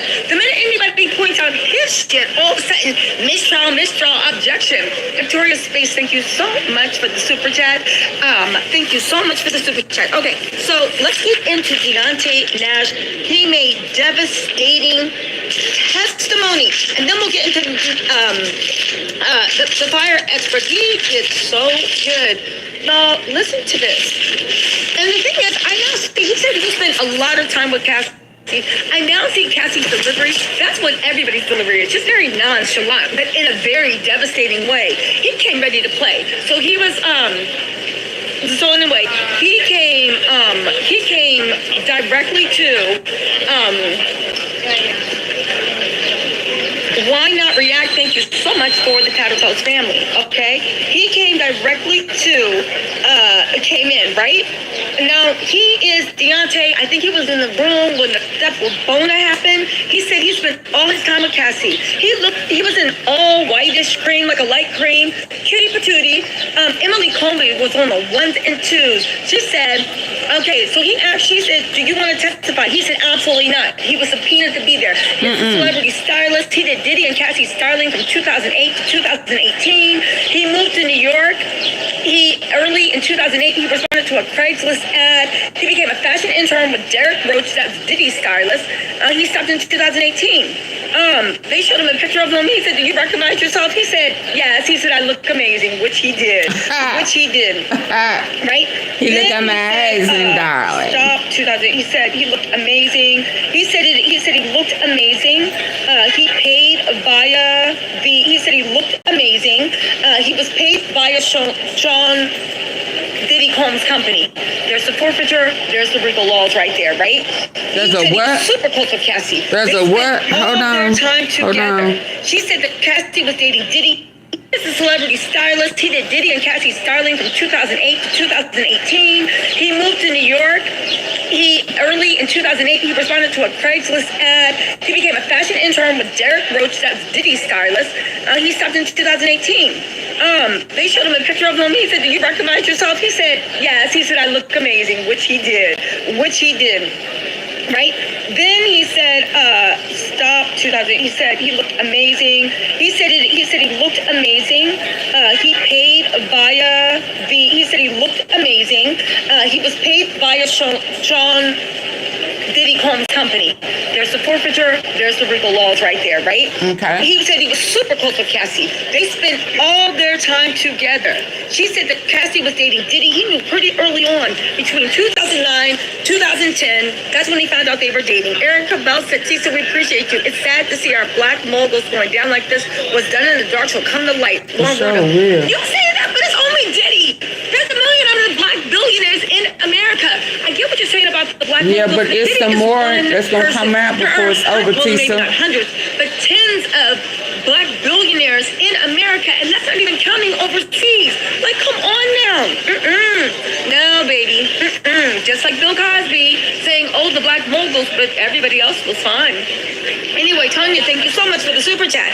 Anyway, he said he was there almost every day. He said he saw Diddy about once a week. He said, "What names did Diddy have for Cassie?" He said, "Baby girl, CC, Cass." Then he said, "Bitch, slut, and hoe." Right? And he said, she was like, "What?" And he was like, "Yeah, the B word was his fave." She was like, "How would he use this?" This is Miss Comey. He said, she would say, "B, stop playing with me. B, bring your ass to this house." Then he would call her a slut and a hoe. Piper Tarver said, "Keep your foot up on the gas because somebody has to do it." Thank you. He said he would call Cassie a slut and a hoe all the time. Diddy. He would always say things like, "You outright," or a hoe outright said, "You ain't nothing but an S anyway," right? Then he said, "How would that happen?" He said Cassie would get sad. She would cry. She would go into depression. He said Diddy would make threats. "I'm going to beat your ass." Cassie He would made her say like that that. a lot. Cassie would get sad, angry, scared, super emotional. She would hide and stay in the house for days when Diddy threatened to put his hands on her. He would say, "You keep acting like that." Anytime she did anything he didn't like, and that included having friends and going out without her, she would put out music. She would put out the music. He would say, "I'm not putting out your music." Sorry. He would say, "No, you keep doing that. I'm not putting out your mixtape. I'm not putting out your music. I'm doing this." He would bring threats all the time. He threatened to get her parents fired from her job. He threatened to leak the tape to her parents, but said he was going to email the whole job first before everything got leaked. He said that Diddy didn't want her to have friends. Already, I said RICO, coercion, sex trafficking. People can talk about Cassie was a grown woman that made grown woman decisions, and Diddy was a grown demon that made grown demon decisions. Right. You know what I'm saying? Oh, also, Mimi J said, "You are the truth." Oh, thank you. Love your dedication. Oh, and can you please tell us where you got your things? They are so cute. Actually, I'm gonna do a tutorial. You guys like the little 60s bob? Y'all know if y'all ever see me with straight hair, y'all know what it is. I'll do a tutorial for y'all. Ozzy Small, thank you so much for the super chat. Okay, I'll do a tutorial later on, probably this weekend. Anyway, right? Coercion. There go coercion. You know mama gotta pay bills. Anyway, right? He said he was sitting with Cassie in a car in 2012, 2013. Have you spoke to Platinum Taurus? Did you speak to me? She does have beautiful eyes. Did you speak? That's right. Do you need $300, $500, or even $1,000 fast? Down. I said, "Oh, this is going to be a good examination." Also, Elise Mountain said, "You're great with what you do. Thanks for the reports. You're welcome." And you guys, thank you for the fan funding. Thank you for putting into the transcript payment fund. I appreciate everything and for helping you guys help me out in New York. I really do appreciate you guys if I don't say enough, and I'm always going to honor people with the super chat. Night Skin said, "Diddy and R. Kelly have ruined my 90s playlist." Diddy will never ruin my 90s playlist. Except for, "I run this city, send the cops to DA, the feds to come get me." Who knew? Who knew? Anyway, right? Let's see. Listen. Oh, so he said. I ain't so never they said, trusted him. okay, what happened? He said I that like he him. told her. Diddy told Deontay that Deontay wasn't allowed to leave the house since Cassie always wants to be out with him. He said that he couldn't meet with Cassie. He said he couldn't meet with Cassie because they said that Cassie was out at a gay club. It was Rita Ora, Adrian Bailon, it was Kyle, and it was Deontay, right? Dell said, do your thing, beauty. Free custom nails for you anytime. Love from Canada. Thank you, Dell. He said that they all went, after the gay club, they all went to Cassie's apartment. Cassie got a call from Diddy. How does he know it was Diddy? He put Cassie put Diddy on speakerphone, right? He said on speakerphone, you better bring your ASS to his house, right? Cassie started to panic. Cassie got upset. Cassie, I believe, hung up. Then Diddy talked to Deontay. She either hung up and he called back or he was still on speakerphone. He talked to Deontay. He told him, you need to stay your ass at home too because that B is always out with you and she needs to stay home. Cassie was not allowed to go out without Diddy. Ooh, that's Visionary horrible. said, girl, $5 towards your tea fund because you're spilling it everywhere. Thank you, Visionary. Cassie said she got nervous. He said that Cassie was nervous, panicked, started packing her stuff, ran and went over to Diddy's house, right? The Salty Biscuit said, missing you will never sound the same. R.I.P. Big. I know, but even... What's up, I Mel? did like that one. Mel, come give me a shout out to your channel. Listen, we got Mel in the house. He is doing his big one in the courtroom. He is going to be here the whole trial. Mel, I know you already gave a shout out, but give your shout outs to your socials. Watching the World 777. Come check me out. This is my great friend, Stell. But wait, Mel, I gotta ask you, what did you think of Diddy's team demanding an immediate mistrial? What was your takeaway impression? I thought it was a good strategy, but I knew the judge was going to shoot it down. But you gotta try everything, right? Yeah, you got, when in you, this case, you can't leave any bones on the table. because as of now, it looks like Diddy is going to jail. So yeah, I wouldn't leave a bone on the table either. You know, that's what it is. All right, so listen. Thank you so much, Mel. Also, He going to prison. He in jail right now. In 15 minutes, okay, let me. Thank you, guys. Make sure y'all follow. All right. So listen, He in going to 15 prison. minutes, Ava Philippa Watson said, Tisha, like always, thank you for giving us the latest news. Watching you here from Spain. Oh my God. Come está, guapa? All right. So listen, right? Where is it? Oh, okay. So anyway, he commanded Cassie's stylist to stay home. Cassie was not allowed. He also said that Diddy had all approval of Cassie's looks. Anytime she even stepped up the house, they would have to send photos to Diddy, and Diddy would pick the one he approved of, and that was it. Miss Lexi, thank you so much for the super chat. And Tonya Martin said, love your spirit, girl. Get a cup of coffee. Oh, thank you for all that updates. You're welcome. They said in 2014 Vanity Oscar party, that's when things blew up. He said the Vanity Fair party was like an Oscars after party. Indigo, so thank you so much for the super chat. He said it was Puff, it was Cass, it was Derek, right? And they would come with Cassie. So he came with Cassie, right? Diddy was already there with his stylist, Derek Roche. Cassie had her hair down. He said she looked bomb. The hair was cut straight. It looked good, right? He said Diddy approached him, ripped him up by his jacket, lifted him up, and said, I thought I told you to put Jacqueline Hall. Thank you so much for the super chat. She said, I thought I told you to put her hair up. Mind you, Deontay's feet are dangling from the thing, and he's being ripped up at the Vanity Fair party. Disney really thought he was in an unscripted episode of Carlito's Way, right? Wow. Then he said, I thought I told you to put her hair up. And y'all really they said think she he had went choices? Then he got some hairpins out, gave it to Derek Rose, Cassie, and Diddy. They went to the bathroom and they tried to put her hair up. And he said afterwards, Diddy came out and was like, yo, I guess y'all was right. It does look better down. And that's why Cassie was allowed to keep her hair down. All right? Now get this with the music, wow. because this is going into the coercion. Remember how they said that Diddy held Cassie hostage by those tapes and the music? He said that Deontay said that he helped pick Cassie's songs out because they were friends. He probably should have been like a creative director or something like that. He would come up with creative ideas. He talked about Cassie's mixtape. He said the mixtape could have been released for free or streamed. He said mixtapes are kind of like promotion. But when mixtapes do really well, you release them for profit because you can make money off the mixtapes, right? He said in 2013, she came out with Rockabye Baby, right? He said that Diddy said, like, yo, if it does well, I'll let you sell it online. And Cassie could make some money so she could leave him and be independent and leave everything Diddy had. He said that it was never sold online. Diddy decided that it would be free, right? Even though he did say that it did well to go on streaming platforms. They said, how did you do it? They said, well, then how did the mixtape go? They said it went really well. She had the #1 mixtape for the year. In 2013, it was a top mixtape of the year. Is this not proving that Diddy held Cassie's career over the head? Absolutely. Is it not proving that Diddy didn't allow Cassie to have a career? I'm sick of everybody acting like Cassie was a bum when she got with Diddy. Cassie was the hottest thing pumping, and Diddy kept putting his foot on her career's neck and wouldn't let her do this, right? On purpose. And then, again, he said he obviously said Diddy never gave Cassie's career a chance. They said that she was recording an album around the time they broke up, right? Okay, They let said Cassie did me so stop. much studio time. They had I said this studio- yesterday. I said this yesterday, y'all.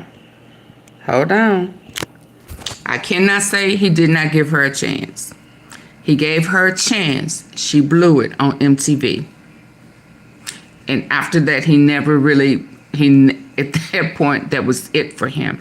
Because she embarrassed him. That's the time he called her his homegirl. My homegirl here. Miss, oh yeah, she it didn't go that good. Piece of shit. So he gave her a chance. And I'm sure she thought, he'll beat me, but he'll help me again. I don't know what she thought. But that was it for him. And she became a porn star from that point on. So in his mind, he gave her a chance. And don't forget, she was under contract for 10 albums or 10 something. So he probably thought that her porn tapes were those albums. Sick mind. There was a TV in the studio to fix. Cassie was focused and locked in. They say Cassie recorded hundreds of songs. And Diddy only released 10% of them. And these were songs with a collab. Again, does it not seem like it was a lie about the fact that Diddy was trying to help Cassie's career and Cassie was benefiting from everything Diddy did? It was, you guys, it was all a lie. Yeah. It was all a lie. Talk to me. Thank you so much for the super chat. Yeah. Also, Mia Benami. Oh my God, Mia. Thank you so much for that generous super chat. Mia's buying me dinner.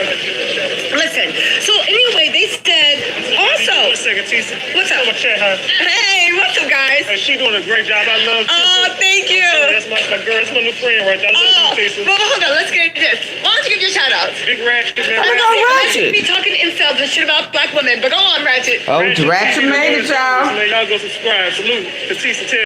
She the dopest person covering this video shit, man. Oh, thank you, Ratchet. Salute, I appreciate you. Oh, you're welcome. Make sure you salute these black content creators in the Shout out to street. Ratchet. He's doing the big thing. Unless he's I ain't mad at him. but he's doing the big thing. We love you over there, Ratchet. Oh, that's what's up. Shout out to Ratchet. You gotta give it to him. He outside, y'all. Ratchet. From the Mo3 sector. I saw him when he started. Oh, Lord. Him and Sco. Shout out to Rat. With him and Polar is who I saw go at it first. And then he teamed up. But, you know, listen, he ain't gonna like this. But to me, as far as I'm concerned, it was Sco who he went to help him. He'll never admit it, though. But I was there. I saw it. Okay? But shout out to Ratchet. Shout out to Ratchet. He outside and he's doing it big. Shout out to him.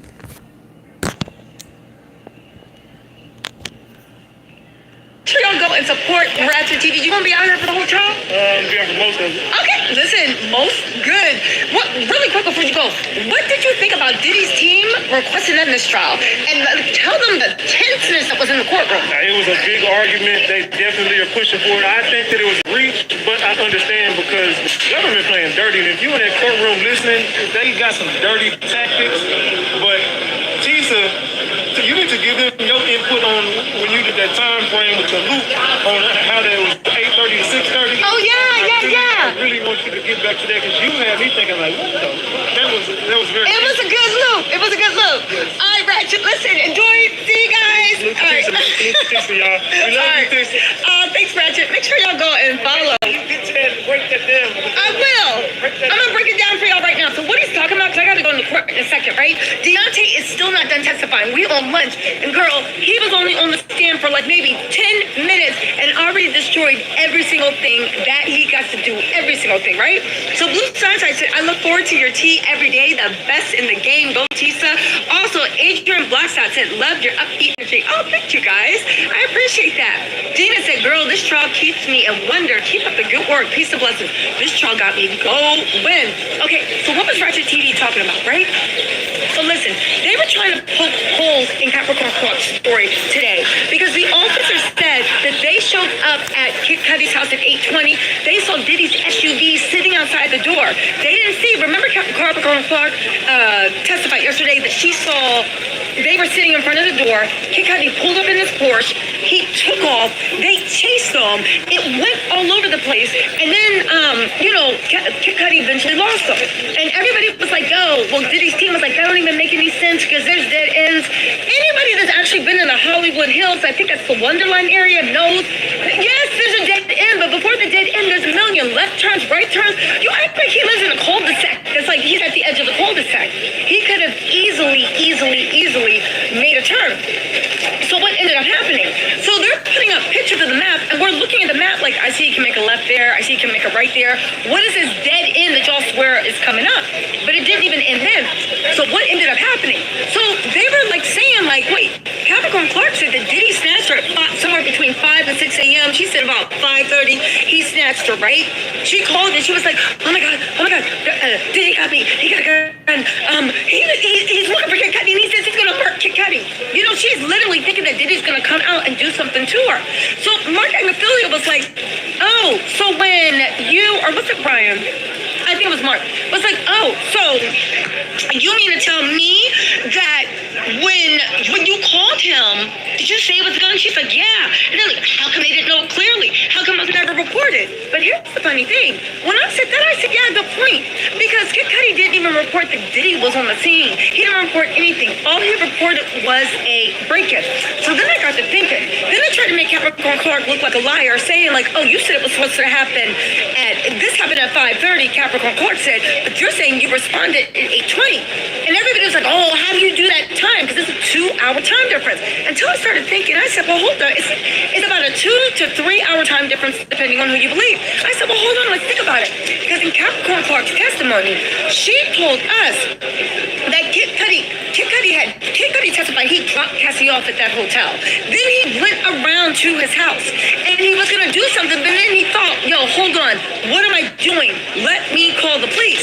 Capricorn Clark said that she was in the thing with Diddy, and Diddy told her, yo, you better go talk to Cassie, and you and Cassie better go talk to Kid Cudi and let him know that if any of y'all mention my name to the police, I'm gonna murk all y'all, right?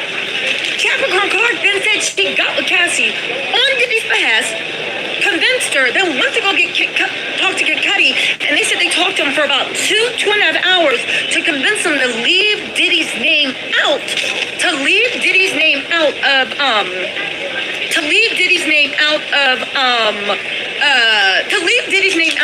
the whole situation. Sorry, I just lost my train of thought. But while I'm trying to get it back, I just had a thought in my head. It's gonna be put up. Listen, who said this? Hold on. Okay, let's go. Hold on, let me just do it. This is commercial break. All right, okay. Ain't no super chats, I guess I can continue. Anyway, so I was like, yo, you were talking to him for about 2 hours. This happened around 5:30. He called the police around 8. The police took 20 minutes to get to his house. What is that telling you?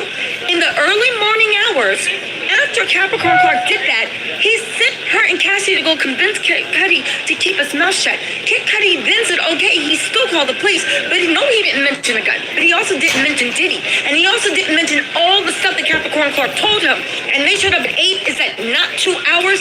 Capricorn Clark's story keeps getting more and more and more true. Right. Mother Dragon said, thanks, pretty lady. Thank you. Listen, Capricorn Clark's story held up. And I said, well, you just explained that 2-hour window. Because after they talked to him for 2 hours, he called. And don't forget, Kid Cudi also said that after, right?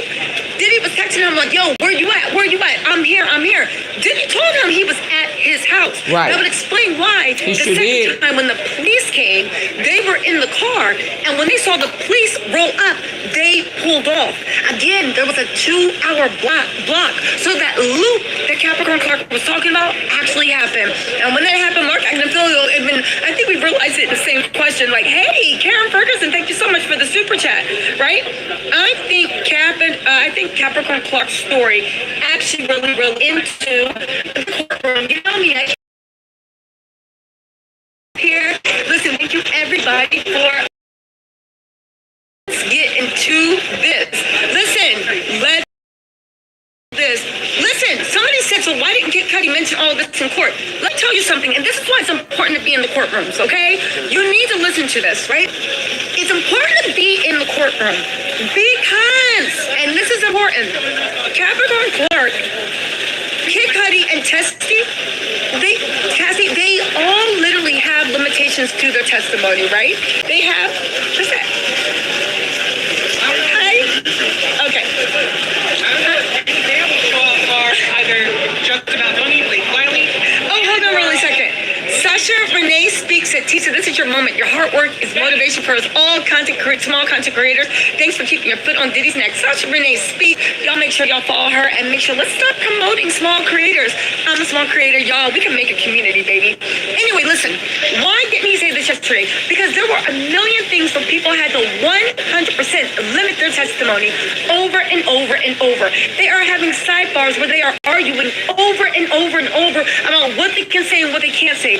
Diddy's team is playing a PR game. Y'all don't hear the fact that they literally have conversations like he can say A but not B. He can say he was at the house but he can't say he came in. He can say he was wearing a red shirt but he can't talk about he was wearing socks. He didn't talk about it because the defense has been fighting to limit his testimony. So they can only say so much, which is why the government is having 15 other witnesses come and corroborate and fill in the blanks of what happened. That's why. And let me tell you something. The defense knows this, and the defense is struggling, baby. We love to see it. So shout out to everybody that said I was wrong, but look who's right now. Cole's Lawson. Am I the only person who thinks Diddy stole the jewelry just to trap Capricorn? I believe that. I said that yesterday. Diddy let millions of dollars of jewelry go. Y'all remember yesterday? I said, I bet you the jewelry wasn't even lost. That's why he didn't say nothing to her about it. It was just a test. Remember I said that? Because I know he did. I know a big Polly, fat ass Polly, didn't ask her one question. If it was just about the jewelry, did you steal the jewelry? Yes or no. But he asked her other stuff. You understand what I'm saying? I said that yesterday. Let's go.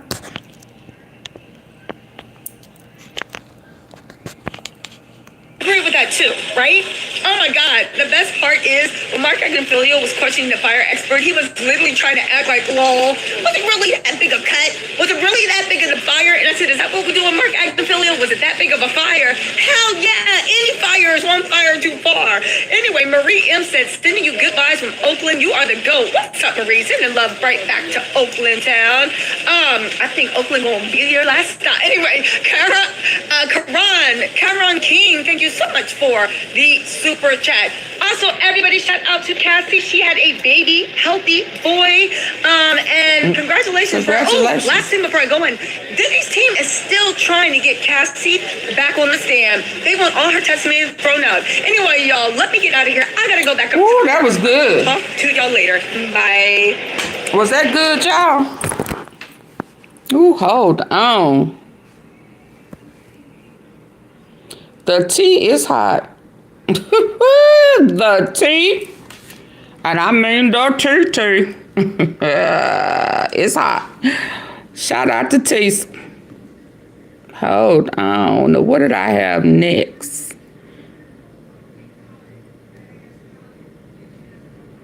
Oh, I don't want to see that.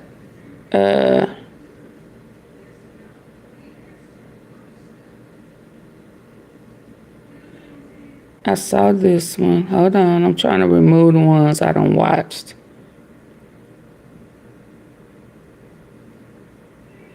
We saw the missing evidence. Hold on, y'all. We just saw that one. I'm going to tell y'all about that one later.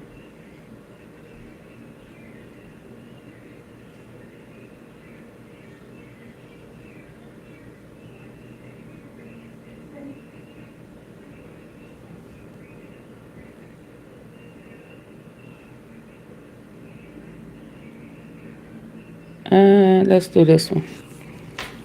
We built Hey, Byron. tags on Hey, one simple idea. Maisha. Bags that matter. No shortcuts, no fake leather. I'm sure that you have this, right, in your background. The first day on a new job, it's super nerve-wracking, right? I've been at it. I know what it's like. You're like dressed. That was good, baby. Wasn't that good too? But Capricorn Clark knows Hey. the nerve-wracking nature of the first day on the job better than anybody. Because today, that former employee of Sean Diddy Combs This was testified yesterday. that on her very first day at work, the media mogul took her to a very dark Central Park and threatened to kill her. Welcome to the company. Again, you can't write this stuff. And it was all because, allegedly, of her connections to Diddy's arch rival, Suge Knight. Suge Knight. Suge Knight was her former employer. This was just one of, like... That's why she was, bombshells today had to do the lie dropped by detector test, Capricorn y'all. Clark in a New York federal courtroom. She was called Right to here. testify for the prosecution, obviously, in a case where they have been laying out why Sean Diddy Combs is guilty of federal racketeering and sex trafficking charges. Let me see. Combs has pleaded not guilty on all of that counts, right? But I am seriously wondering today what that jury is thinking after hearing everything that this former assistant of his had to say up there on the stand under oath, right? Under threat of perjury. Because she testified that the death threats that she got, like on day one, were only the beginning of a years-long nightmare and a string of alleged racketeering crimes. Racketeering. Clark testified. Y'all wanted that in 2011, racketeering. while she was working for Sean Combs as a global brand director, she was instructed by Diddy to transport 3 diamond-encrusted pieces of jewelry to Miami. That's not a crime. But somehow that jewelry went missing even before she got to the flight. And Capricorn Clark, the assistant, notified Diddy's security. But rather than going to Miami with Sean Combs on board the plane, she stayed in New York. And like a scene straight out of The Sopranos, she was picked up by one of Diddy's security agents, she says, a guy referred to as Uncle Paulie, who drove her to a rundown vacant building. There, she says, one of Combs' hulking associates was waiting and said, sit down, take a lie detector test, prove you're not a thief. Those are my words. According to a terrified Capricorn Clark, Diddy's goon told her, quote, if you fail this test, they are going to throw you in the East River. Goon. End quote. So a petrified Capricorn Clark took the test. She said she took it not once, not twice, but she took it multiple times over the course of 5 days. 5 days. And on the 5th day, after passing every damn test, Clark testified that she was told she could return to work on Monday. Oh, thank you. Thank you so much. Ain't that nothing? I'll be there at 8. She did. She returned to work. Clark also said that she never told police about the incident, fearful of breaking her non-disclosure agreement with Combs.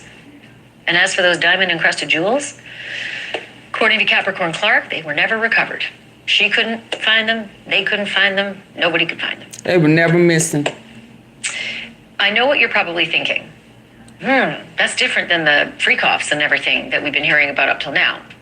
And if you think Clark's testimony sounds an awful lot like kidnapping, right? That's the prosecution's point. That's their intent. Because kidnapping is considered an offense under racketeering.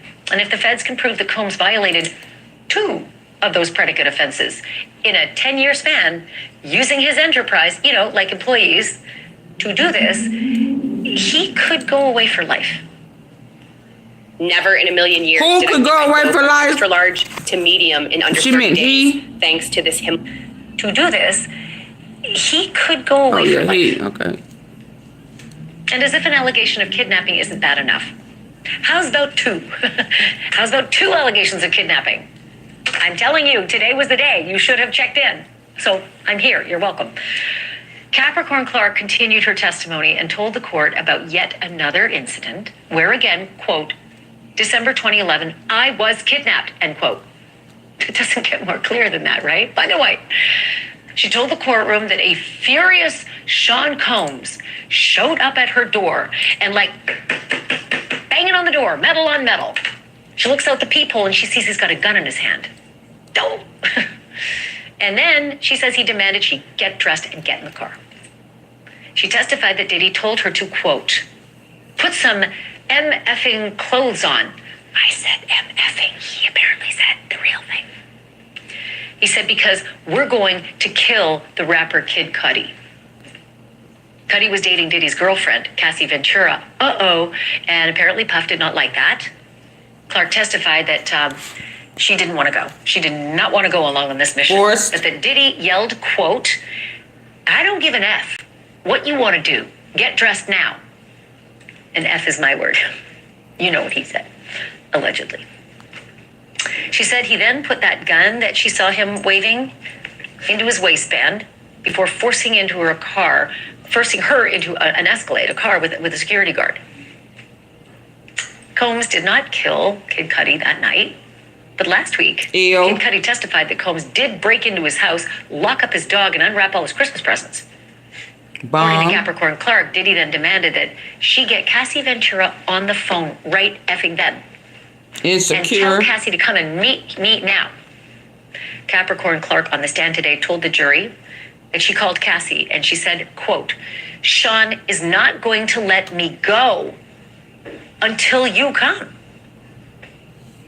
Then she said that she told Cassie on that telephone call, if she didn't show up, Sean Combs was going to kill all of them. Cassie, Kid Cudi, and Capricorn Clark herself. Other than episode of Sopranos, what does it sound like to you? Think about it. Does it sound like coercion? Does it sound like kidnapping? Because those are predicate acts that are needed to prove, racketeering that he's charged with. Joining me now is News Nation's national correspondent Caitlin Becker, who's been covering this trial since the start. I don't know how much ink you had in your pen today, sister, but I could barely keep up with all of the allegations that Capricorn Clark was spewing out on the stand that matched right up with the charges of racketeering and the predicate acts of racketeering that the prosecution, that they're alleging. So talk to me a little bit more about this Uncle Paulie incident, because I don't feel like I've heard the whole story. Ashley, you really did hit so many of the high points there. This was the first time in this trial that I think the prosecution had a major win for the entire day. Capricorn Clark testified from morning until court ended today, and we really laid out a lot of these RICO charges. So many experts so far have questioned whether or not the government was doing a good job at establishing their case because they spent so much time on the domestic violence. But today was the day they got into that racketeering aspect of it with Capricorn Clark. I mean, she sat down on the stand and off the bat hit them with, I was kidnapped. And as you said, not once, not twice, I'm actually going to add a few more to those. There were not only allegations of kidnapping, but false imprisonment at points when she said he wouldn't let her leave his home in Miami. Uncle Paulie sounds like a name, as you said, from The Sopranos that almost feels made up. But to hear that this person sound mobbish to me. She was and questioned her for hours and hours and days and under this lie detector, which this is not the first time we have heard that Diddy has employed a lie detector for his employees. At one point, Capricorn Clark, through hysterical tears several times today, testified that she was so anxious during that lie detector, during that polygraph, that it was completely inconclusive. And they basically told her, you need to calm down or else we are never going to get an answer out of what happened to these pieces of jewelry. But from day one, there was a threat to kill her. And then there was this incident where she was questioned for day after day after day after day in what the gutted building would later become their headquarters. But she didn't know that at the time. She had no idea where she was and why she was there at first. And then was sat there under questioning under those very bizarre circumstances for days and then expected to go right back to work. And that is a narrative that I think was very surprising to the jury, even considering everything that they've heard so far. I was babysitting for a very famous family of billionaire women in Los Angeles that you sure know. Whenever my bosses had to travel. Even considering everything that they've heard so far. I've been in New York for 25 years, and no one has ever threatened to throw me in the East River. So I think if I were in an abandoned building or a vacant building with Uncle Paulie and he's threatening to throw me in the East River, yeah, I'd be petrified. I feel for this poor girl. Okay, you know, the thing that you touched on a second ago was that she was crying a lot. And it seemed to be a theme all the way through the day. Even the court sketch artist has got her like with tissues, and it's a kind of a squishy face there, but I get it. What was your impression of her as a witness? Like, do you think the jury felt she was credible? Did she feel believable? Was she authentic? Was she honest? Was she that kind of person who it's like, damn, this one's going to be hard to clean up? Yes, yes, yes, yes, and yes, Ashley. I mean, she was incredibly credible on that stand. Her tears were very genuine. They were in moments where you could tell how hard she was struggling to recall these stories, how much respect she still had for the job that she did, and the kind of struggle that she was going through, saying, you know, I worked really hard and my job wasn't so special, but I was working with someone who did incredible things with his efforts with voting, and she felt like she shattered a glass ceiling. And you juxtapose that to hearing her boss, who she respected, shoving her open-palmed out of his house in Miami because he said that she was gone for too long after she said she wasn't allowed to leave and she had stepped out for too long, shoves her out of the house and says, if you want a life, you can't work here. You don't like it here, tough. It was really tough to hear her go through this. And you even watched, I mean, everyone's watching Diddy's reactions for this. And at this point, Ashley, I think we know when he's annoyed when truth is being told because he shoves his chair back and he kind of looks perturbed. Oh, he can't control his anger. More engaging. And when she was recalling some of those positive times working for him, he was kind of nodding along. So you can almost see with his reaction how hold on, y'all hear that? Is. But y'all hear that? Capricorn Clark is one.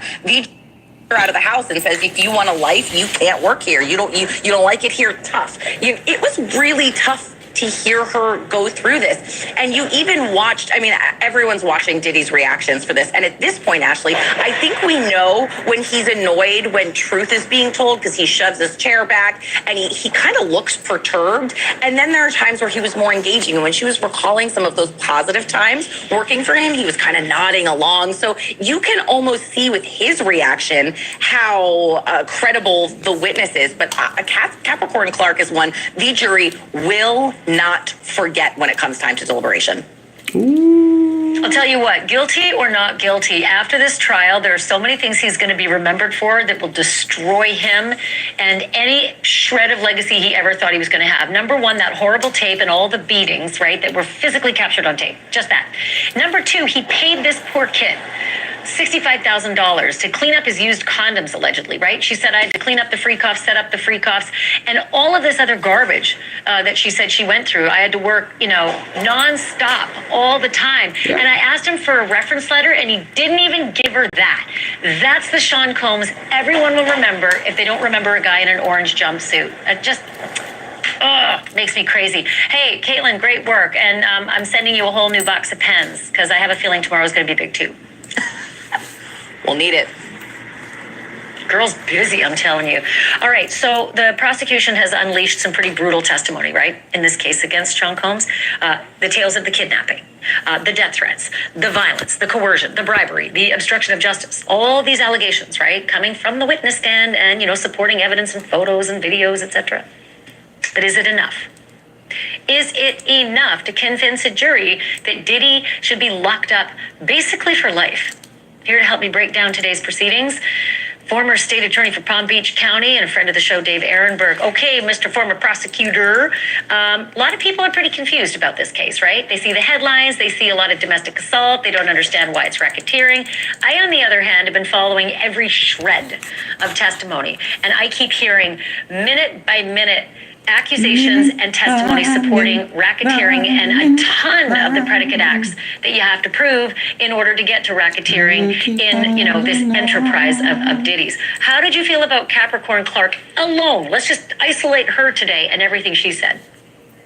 She was real, Ashley. She had the long nails, and she was talking in some points hysterics where it was really emotional.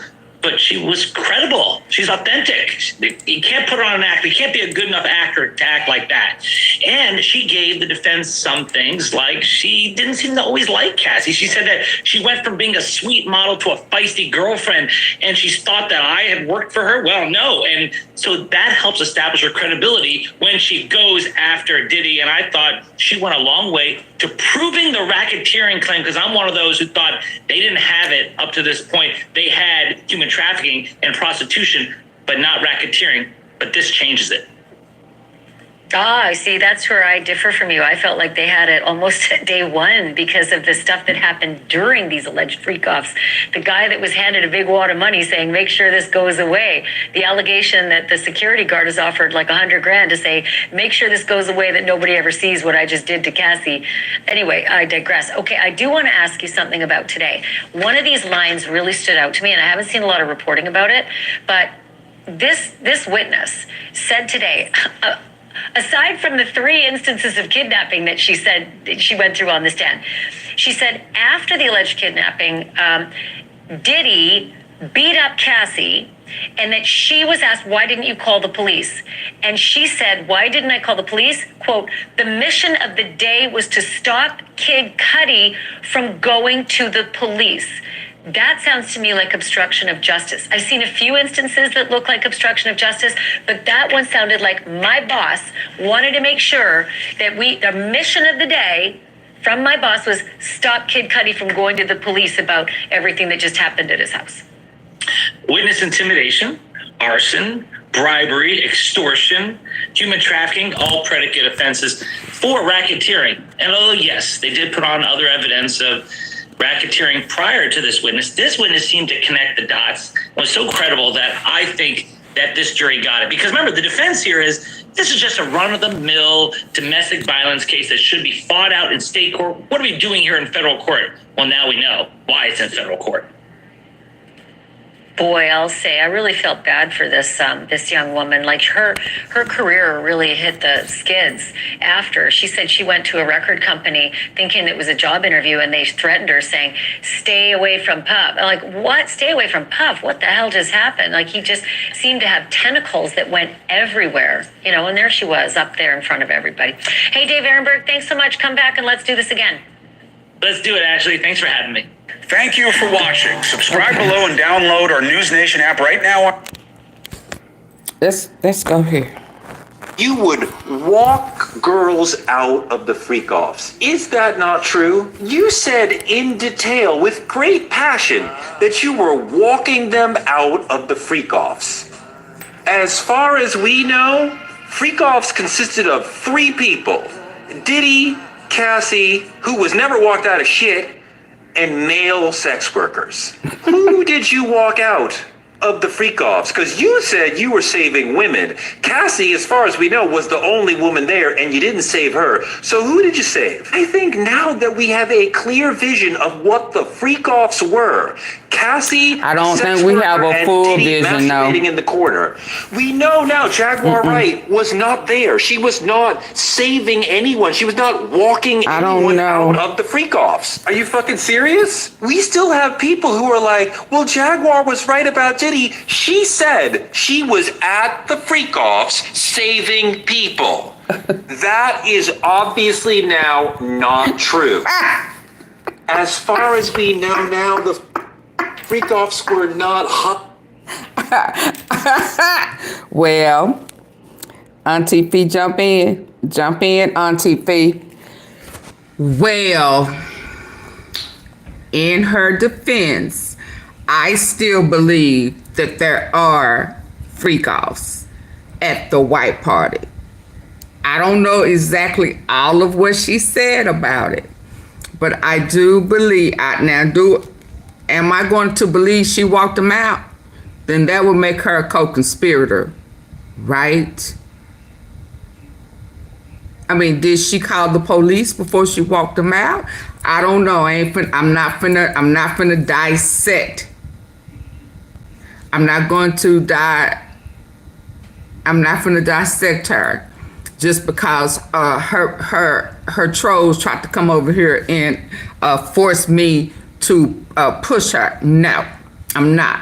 But I do think that the after party freak offs is yet to come. Maybe that's what she was talking about. Because as I told y'all yesterday, two guys, one girl, one guy, one girl, and one pervert in the corner, he made Cassie his porn star. Now he may be calling it the baby or freak off. I don't know. But AunTeaFee is now in my mind. That was porn for the nasty man who thought he was the black Hugh Hefner. And how dare anybody? Hi, Jackie. Listen, Jackie, did you speak to me? Why you coming in here bringing up what somebody else done for somebody? You better learn where you are. You come in and you speak. You gonna make me, girl. I don't care nothing about neither one of them. She's still nasty. She's still a part of the problem. She's still a part of the problem. And she mad because JC chose Beyonce. How long did it take her to start talking about it? When did it become a problem for her? If she was a part of it. She was getting down on it. She was right in there with him. Okay. So miss me with that. She was a co-conspirator. Now, don't bring your ass over here pumping up who I don't give a fuck about no award. And you gonna make me tell you how I feel about you if you come in here disrespectful again. Okay? Okay. I thought you knew. Hey, Joanne. Y'all crazy as hell. Who raised you? Is this your mama's seed or your daddy's seed? Y'all with these badass seeds. Okay, now, whereas I was, respectfully, don't come in here speaking about nobody without speaking to me. Okay? Don't come in here trying to promote somebody else if you have not contributed to my platform. Do you understand? Are we clear? Because I'm going to call you out. I'm going to blast your ass. Okay? And then I am going to remove you permanently and report you for harassment because I've asked you not to do it.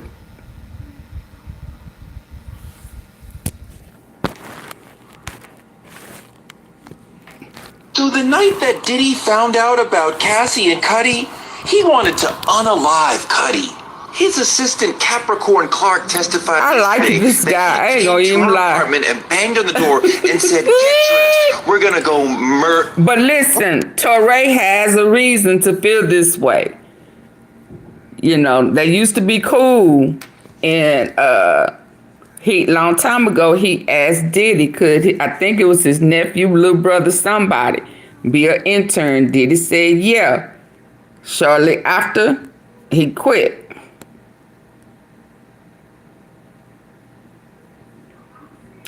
Leo, did you come in speaking? Or you just want to know where people live? What you doing? What you doing? I don't care where people live. What you doing? What are you doing? What's going on with y'all today?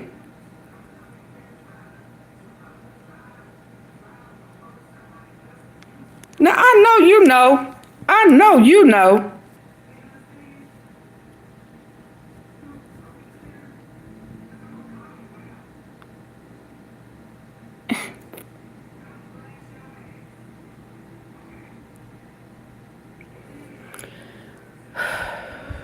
Okay.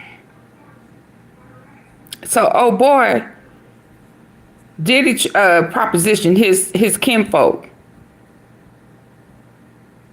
And then I found out last week that they tried to hem him up for a Rolling Stone, they felt like was a bad review. Anytime somebody say anything truthful, Diddy don't like it. And he didn't even think he said anything bad. He just didn't like something.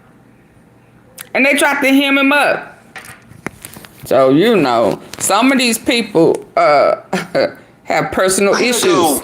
Unalive this nigga. He didn't say unalive.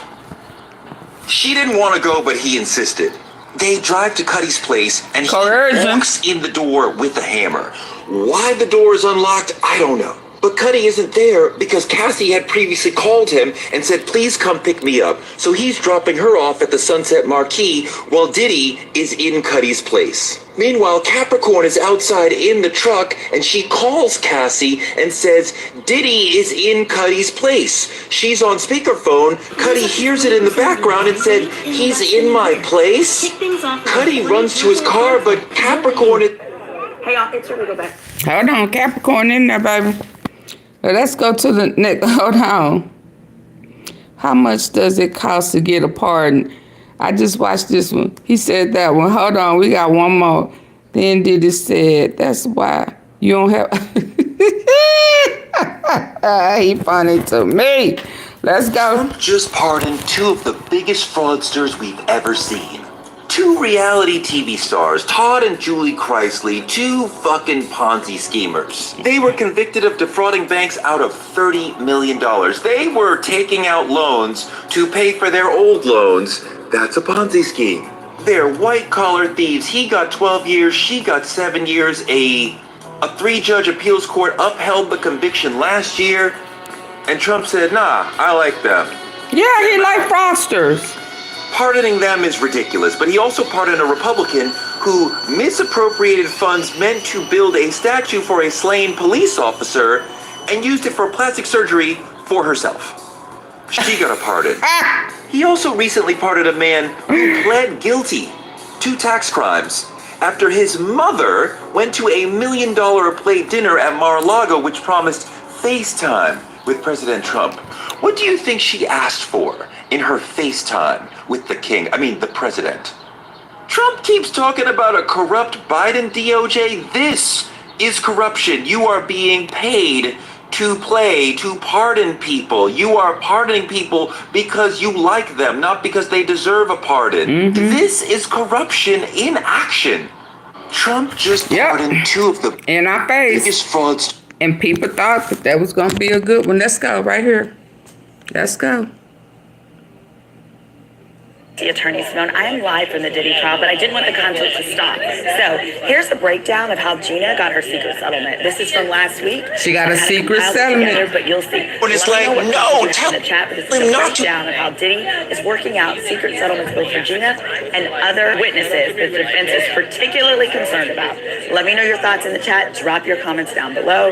I'll see you on the lunch break and at the end of the day for a full breakdown. Black girls getting their shift together. I've been on that podcast. I really enjoyed it. It says, because Puffy is so dangerous. Do I think anyone who testifies will be in witness protection? I'm going to speak on that right now. Y'all, we going to shake. This is important. Shake that Astro Glide. Whenever I don't have a bell. What? So whenever I got somewhere, I want to be like, woo, woo, woo. We're going to shake the Astro Glide, okay? Now here, the prosecution is actually very concerned that Diddy will be messing with these witnesses. In fact, some of the most significant ones, like the named victim 1 through 5 named and addressed in the indictment, they have security with them. My understanding is there's security, and they even have trackers on them. Trackers? Like, you know how you can have like a air tag so that they come up missing? Oh. Yes. Even like it's serious business. Because word is, from my inside source, he has been tampering with witnesses. And I want him to get caught, so I want him to continue. So I don't want to speak too specifically on the kinds of tampering. But I'll say this because I've mentioned this before. Remember, tampering with witnesses is also one of the predicate offenses. It is number 4, D. tampering with a witness, a victim, or an informant.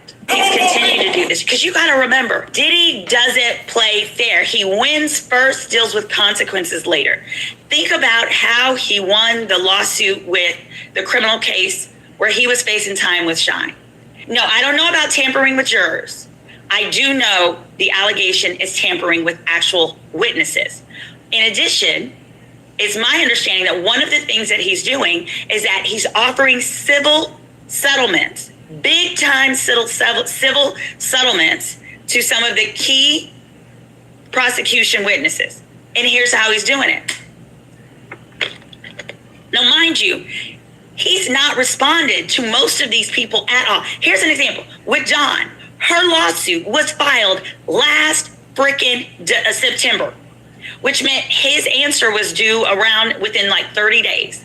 He didn't file he hasn't filed anything but the day before she's supposed to testify, or the day she is supposed to testify, he files a motion to dismiss it. Well, what he's been doing with the civil witnesses, so that the ones that have civil lawsuits, is he's been going to them and he's been saying, listen, we'll give you some money, but here's how we're going to do it. We're going to give you a little bit right now, and then we'll give you the rest after the date of conviction. Hold on. Am I spinning? So Am I spinning? Why does this keep doing this?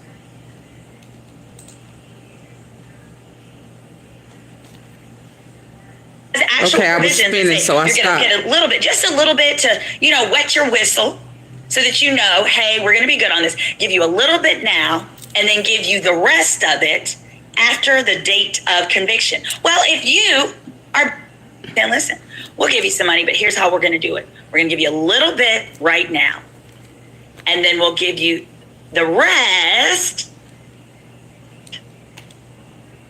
after the date of conviction.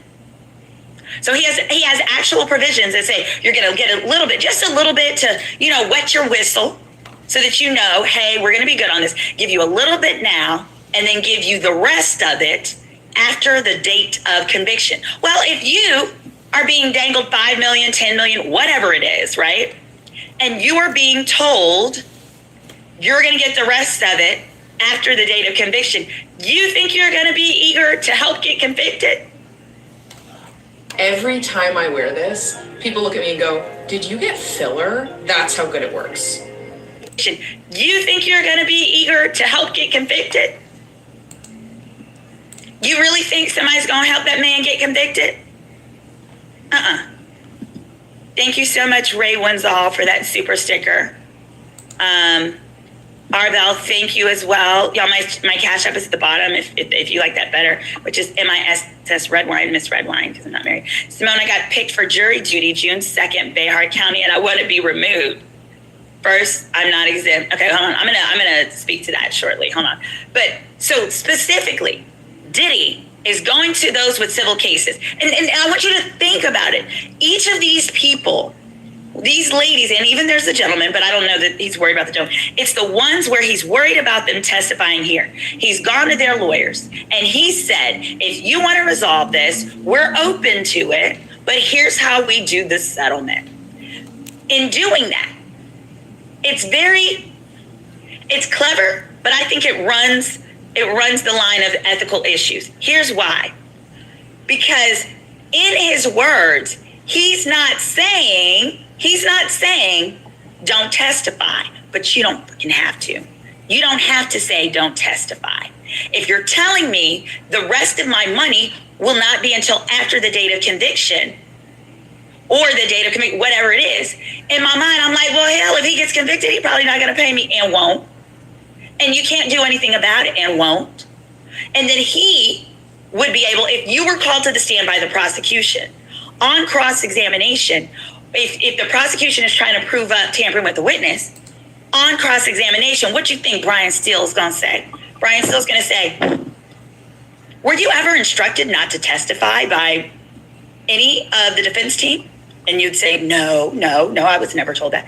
Were you ever discouraged from showing? Were you ever told from showing up here? No. Were you ever told to not respond to the subpoena? No. And this simply says you're going to get compensated after the date of conviction, correct? Yes, that's what I was understood. That's what my lawyer told me. And you know that there was this civil asset forfeiture. Here's the indictment, y'all. The indictment has this little forfeiture provision here that says that the government is seizing his stuff. So what the defense would be able to say is, oh, well, the reason that the civil settlements were structured is because, well, we're not sure till after conviction if he's even going to have access to those funds because the government's trying to take everything. You a fucking lie. You a lie. Here's why that would be a lie. It's because anything seized can be used first and foremost once the government wants it to be used to make whole victims. So to say, oh, we had to structure it that way because the government is trying to seize his assets and we didn't know where we could get access to would be very believable to jurors that don't understand the law. But it's not the truth.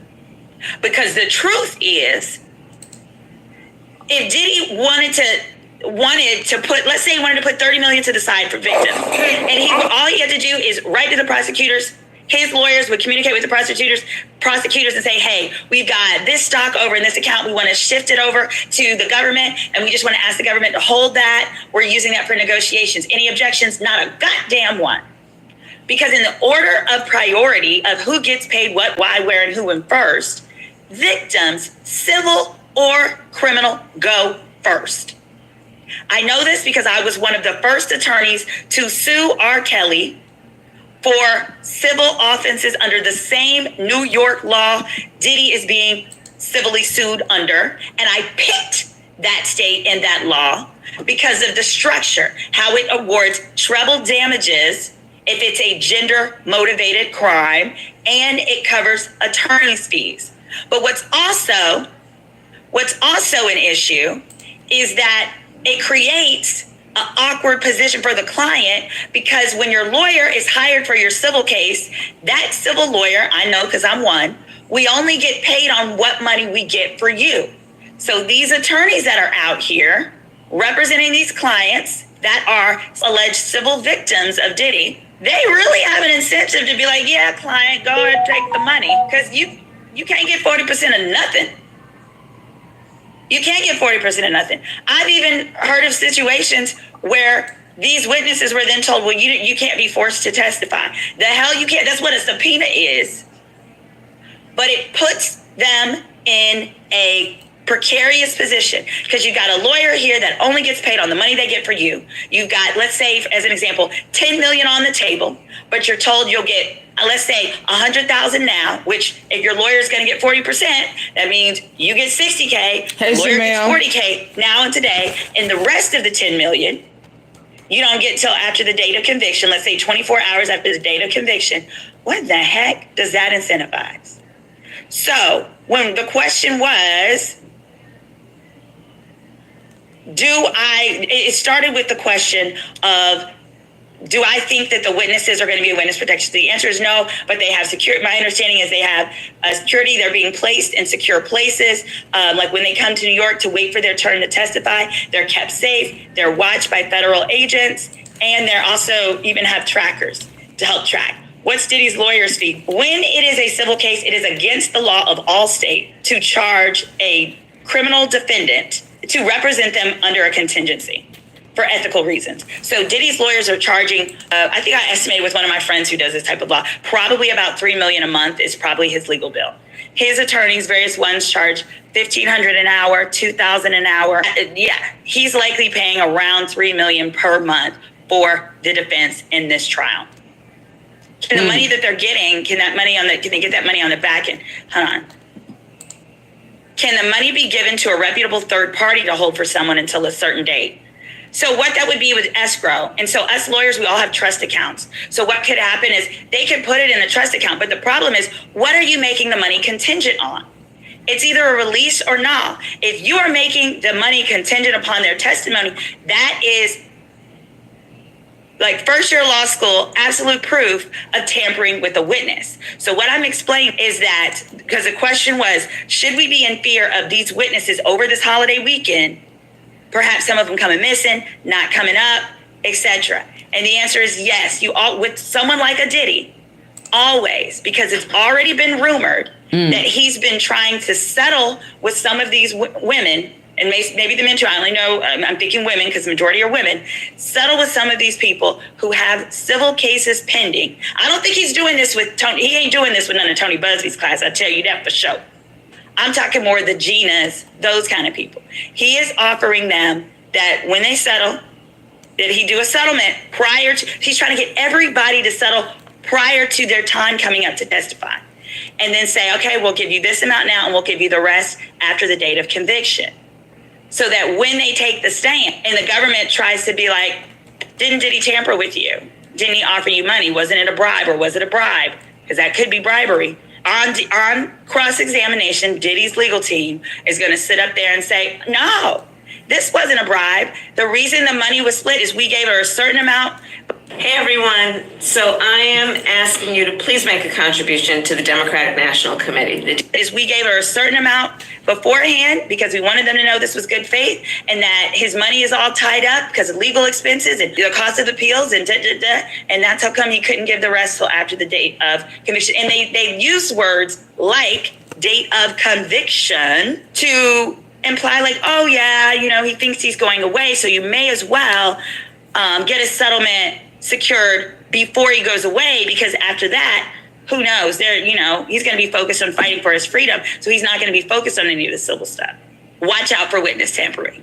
Because here's the other thing. As a civil attorney who does this in my sleep, escrow for bribery, right? As a civil attorney who does this in my sleep, one thing that struck me odd was this. Generally, whenever you file a civil lawsuit against someone in their allegations like these that are then picked up and turned into criminal charges, one of the first things a defendant does is they stay the civil cases. Stay is an S-T-A-Y.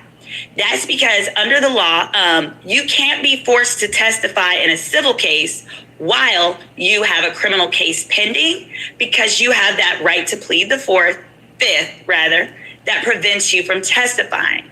That's because in a civil case, you have to testify. You can't plead the fifth in a civil case. You can't do it. You can't plead the fifth in a civil case because pleading the fifth is only where there's a risk of going to prison. So in a civil case, there's no prison on the table. It's just money being paid. And that's because if you do a deposition in the civil case, because it's sworn under oath, under perjury, they could use your deposition in the civil case to get you in the criminal, basically. They could bring it up. That is exactly what happened to Bill Cosby, and it's why Bill Cosby's case was overturned on appeal, set aside, and he can never be tried again. But what we're going to do is we're going to go to Bill Cosby's lawyers. We're going to tell them, hey, we're not pursuing you criminally, because at least that will force him to move forward in your civil case. And Cosby's lawyers were like, no. The only reason he even did that depo is the prior DA said they would never, ever prosecute him. So in other words, I was surprised that Diddy never stayed the other cases, the civil cases, just to stop the financial bleeding. Because if you stay a case, it just stops your case. It says, I'm going to stop all my civil cases that are pending till after the criminal is resolved. It prevents him from having to waste money on the civil side until after the criminal is resolved. He didn't do that. Now it makes sense. He probably didn't do that because he knew he wanted to last minute try to negotiate these tampering with witness-like settlements. If your case is stayed, you could still organize a settlement with a stayed case, but it's a little different. You don't know as much evidence. You haven't moved as forward. But by him continuing the civil cases throughout this part, it allows his team to better go back to the significant witnesses and their civil lawyers and say, hey, let's go ahead. We're going to see if we can eke something out for you, because, if he's convicted, he's not going to have any more money. They're going to freeze his assets. He's not going to be able to settle with you. More than that, he's not going to be focused on pursuing any civil cases. He's going to be focused on appealing any criminal verdict, and that's why. So watch out. Hit that like button, y'all. Hit that subscribe as well. One of the vloggers who's been in the courtroom each day says that Mark Agnifilo is just so certain Gina's not coming. And he keeps saying, she's not coming, she's not coming. And the prosecution is kind of like, how you know?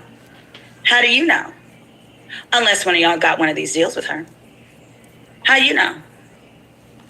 We need the feds to trace all the money. But I believe he's got two sets of legal teams. Keep this clear. He's got the criminal legal teams, and then I believe he has a completely different set of civil. Remember this. When Diddy started with the negotiations with Cassie, he had Mark Garagos. Mark Garagos was his lawyer saying he hasn't done anything. This is a shakedown. La-di-di-di-di-da. On the civil side. That was Mark Garagos. Mark Garagos is saying he's not part of the criminal team, but he does do the podcast with Harvey Levin, that stuff, right? So my point is his civil lawyers are doing on their side, they're doing their best to tread the ethical line. They're so close to that line. The ethical line of how to settle without it being tampering with a witness. The component of that is setting up a settlement where you get a portion now and you get a portion after the date of conviction. And they called it date of conviction with the implication being, he's expecting, he wanted to do right by these people and he's expecting that he may be convicted. And that, Your Honor, is why he was trying to work out these amounts with these people. Okay, Because on the side, we know if the agreement is my 10 million is contingent upon conviction, these people ain't helping. These people ain't helping. Witness At tampering. CB Organics, we believe in the power of nature's Witness ingredients to tampering. nurture your body and soul. Unlike conventional Okay, hold on. Literally ran out of the courtroom to get. What? When is this? I don't know when this was done, so hold on, y'all.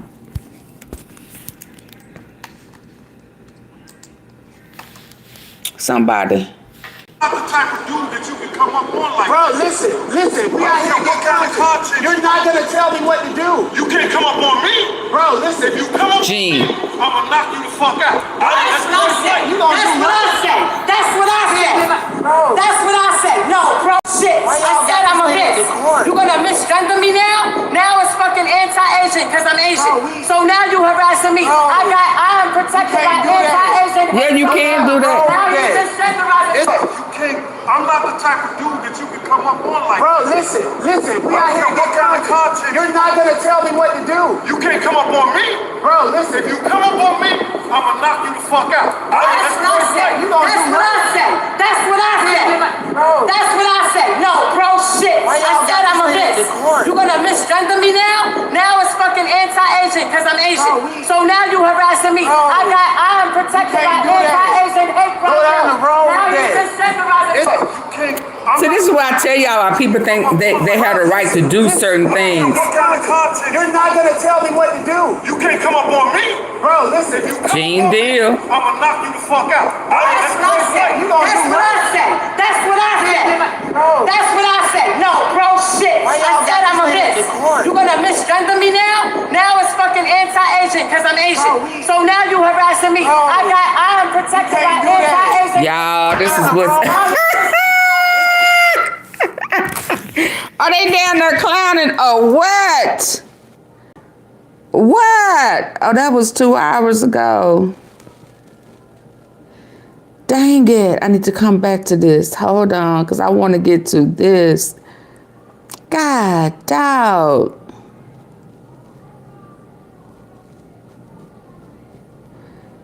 It's so much going on, y'all. Y'all would not believe it. Oh, girl said no.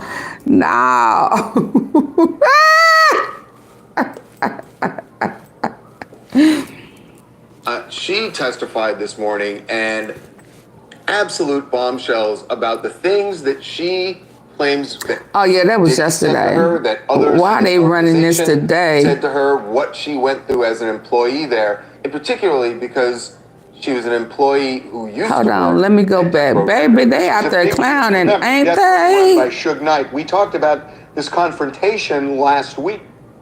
They out there clowning, y'all. They out there clowning. Hold on.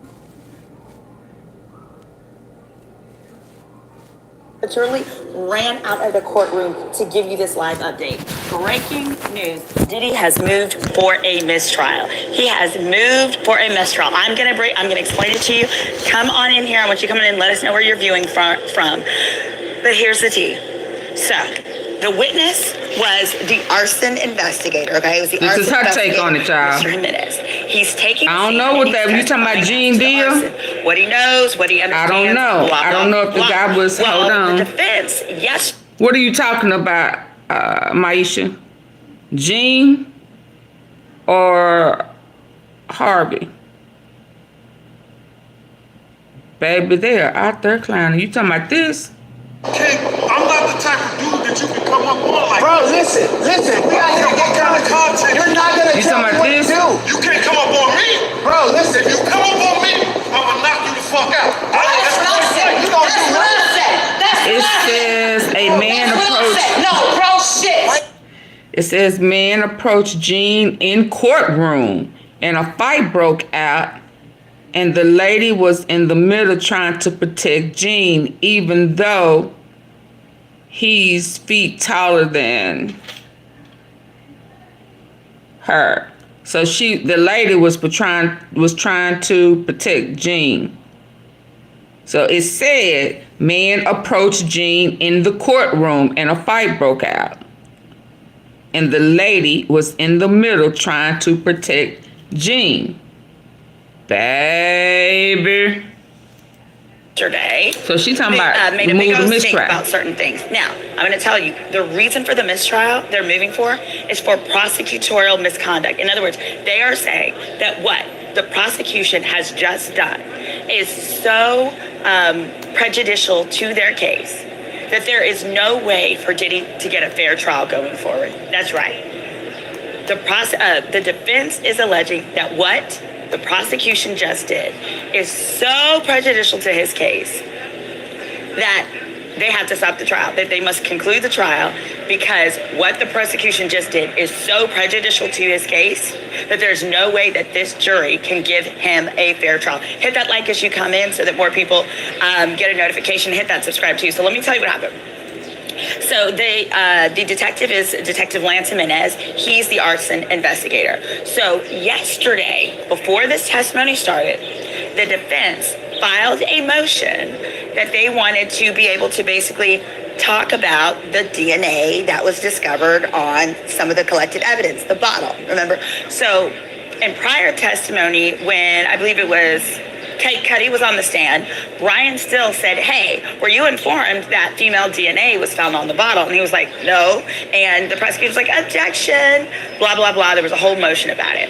And ultimately, what the defense wants to get into evidence is the fact that there was female DNA on the bottle. Now, the prosecution's position is, if they want to get that in, that's one thing, but that this detective, Jimenez, wouldn't be the appropriate person to do it because he is not the one that did the DNA testing. He doesn't do DNA testing. That's not his thing. He's just an arson investigator. And other people did the testing, and then he used the results and made his report. So as an attorney, I'll tell you, the appropriate way is if the question is about DNA, then you do want to have the person that tested the DNA up here. Shout out to my girl, Janisha Forensic Rose. That's my homegirl who is literally a DNA tester. She testifies all around the country, especially in Philadelphia. She testifies around the world on DNA. So you don't get an arson investigator to testify about the DNA that was there, that wasn't there, blah, blah, blah, because they simply don't know. Specifically, part of the issue here is there was partial female DNA. So the question becomes, was there other DNA? Hold on, baby girl. Hold on. They took this outside. Hold on. Comb your hair. Your hair look like a bird nest. You look like a fucking pelican. You a loser. Hey, lady, please. What did you do to Mr. G Deal inside the courtroom right before my eyes? And why did I have to get in your face like this and tell you to step back from me? Why did I have to stand in front of Mr. Deal behind me and tell you to back up off of him? Because it was two men handling business. And then what happened? But what happened? That's for me to know. What did you do? So why you not telling the truth? My name is Candle. I'm transparent. But look how you right here. I can't have this energy with you, sweetheart. I can't. But you didn't have the same energy with him when he came outside either. When he came outside, he left, Man, yo. get out of here. He left. Doing it right. He left, yo. What are you talking? Am I supposed to be ignorant? Why did they let you here? You stink, bitch. Comb your hair. Your hair look like a bird nest. You look like a fucking pelican. You a loser. Hey, lady, please. What did you do to Mr. G Hill inside the courtroom right before my eyes? Y'all, this was a fight broke out in court. Why did I have to A fight broke out in court. It was two men handling the business. And then what happened? Exclusive. My name is Candle. I'm transparent. Look how you right here. I can't have energy with you, sweetheart. I can't. Can y'all believe this? Same energy with him when he came outside either. When he came outside, he left, Man, yo. get out of here. He left. Doing it right. He left, yo. What are you talking? Am I supposed to be ignorant? Why did they let you here? You stink, bitch. Comb your hair. Your hair look like a bird nest. You look like a fucking pelican. You a loser. Hey, lady, please. What did you do to Mr. G Hill inside the courtroom? Yeah, I'm sitting here like. And why did I have to get in your face like this and tell you to step back from me? Why did I have to stand in front of Mr. Deal behind me and tell you to back up off of him? Because it was two men handling the business. And then what happened? But what happened? That's for me to know. But what did you do? So why you not telling the truth? My name is Candle. I'm transparent. It's going down. At the high I started out saying, but you didn't have the same energy with him when he came outside either. When he came outside, he left, Man, yo. get out of here. He left. In court. He left, yo. What are you talking? Am I supposed to? Well, baby, listen. Why did they let you here? You stink, bitch. When I said he got to be in the plant for Diddy, because when I told y'all that I wondered did Diddy see Gene? Well, baby, if he hadn't seen him before with a fight breaking out in court, reckon he seen it that day, today. Reckon, when did, oh yeah, this got to be, oh, this was yesterday. Can y'all believe that? Dave.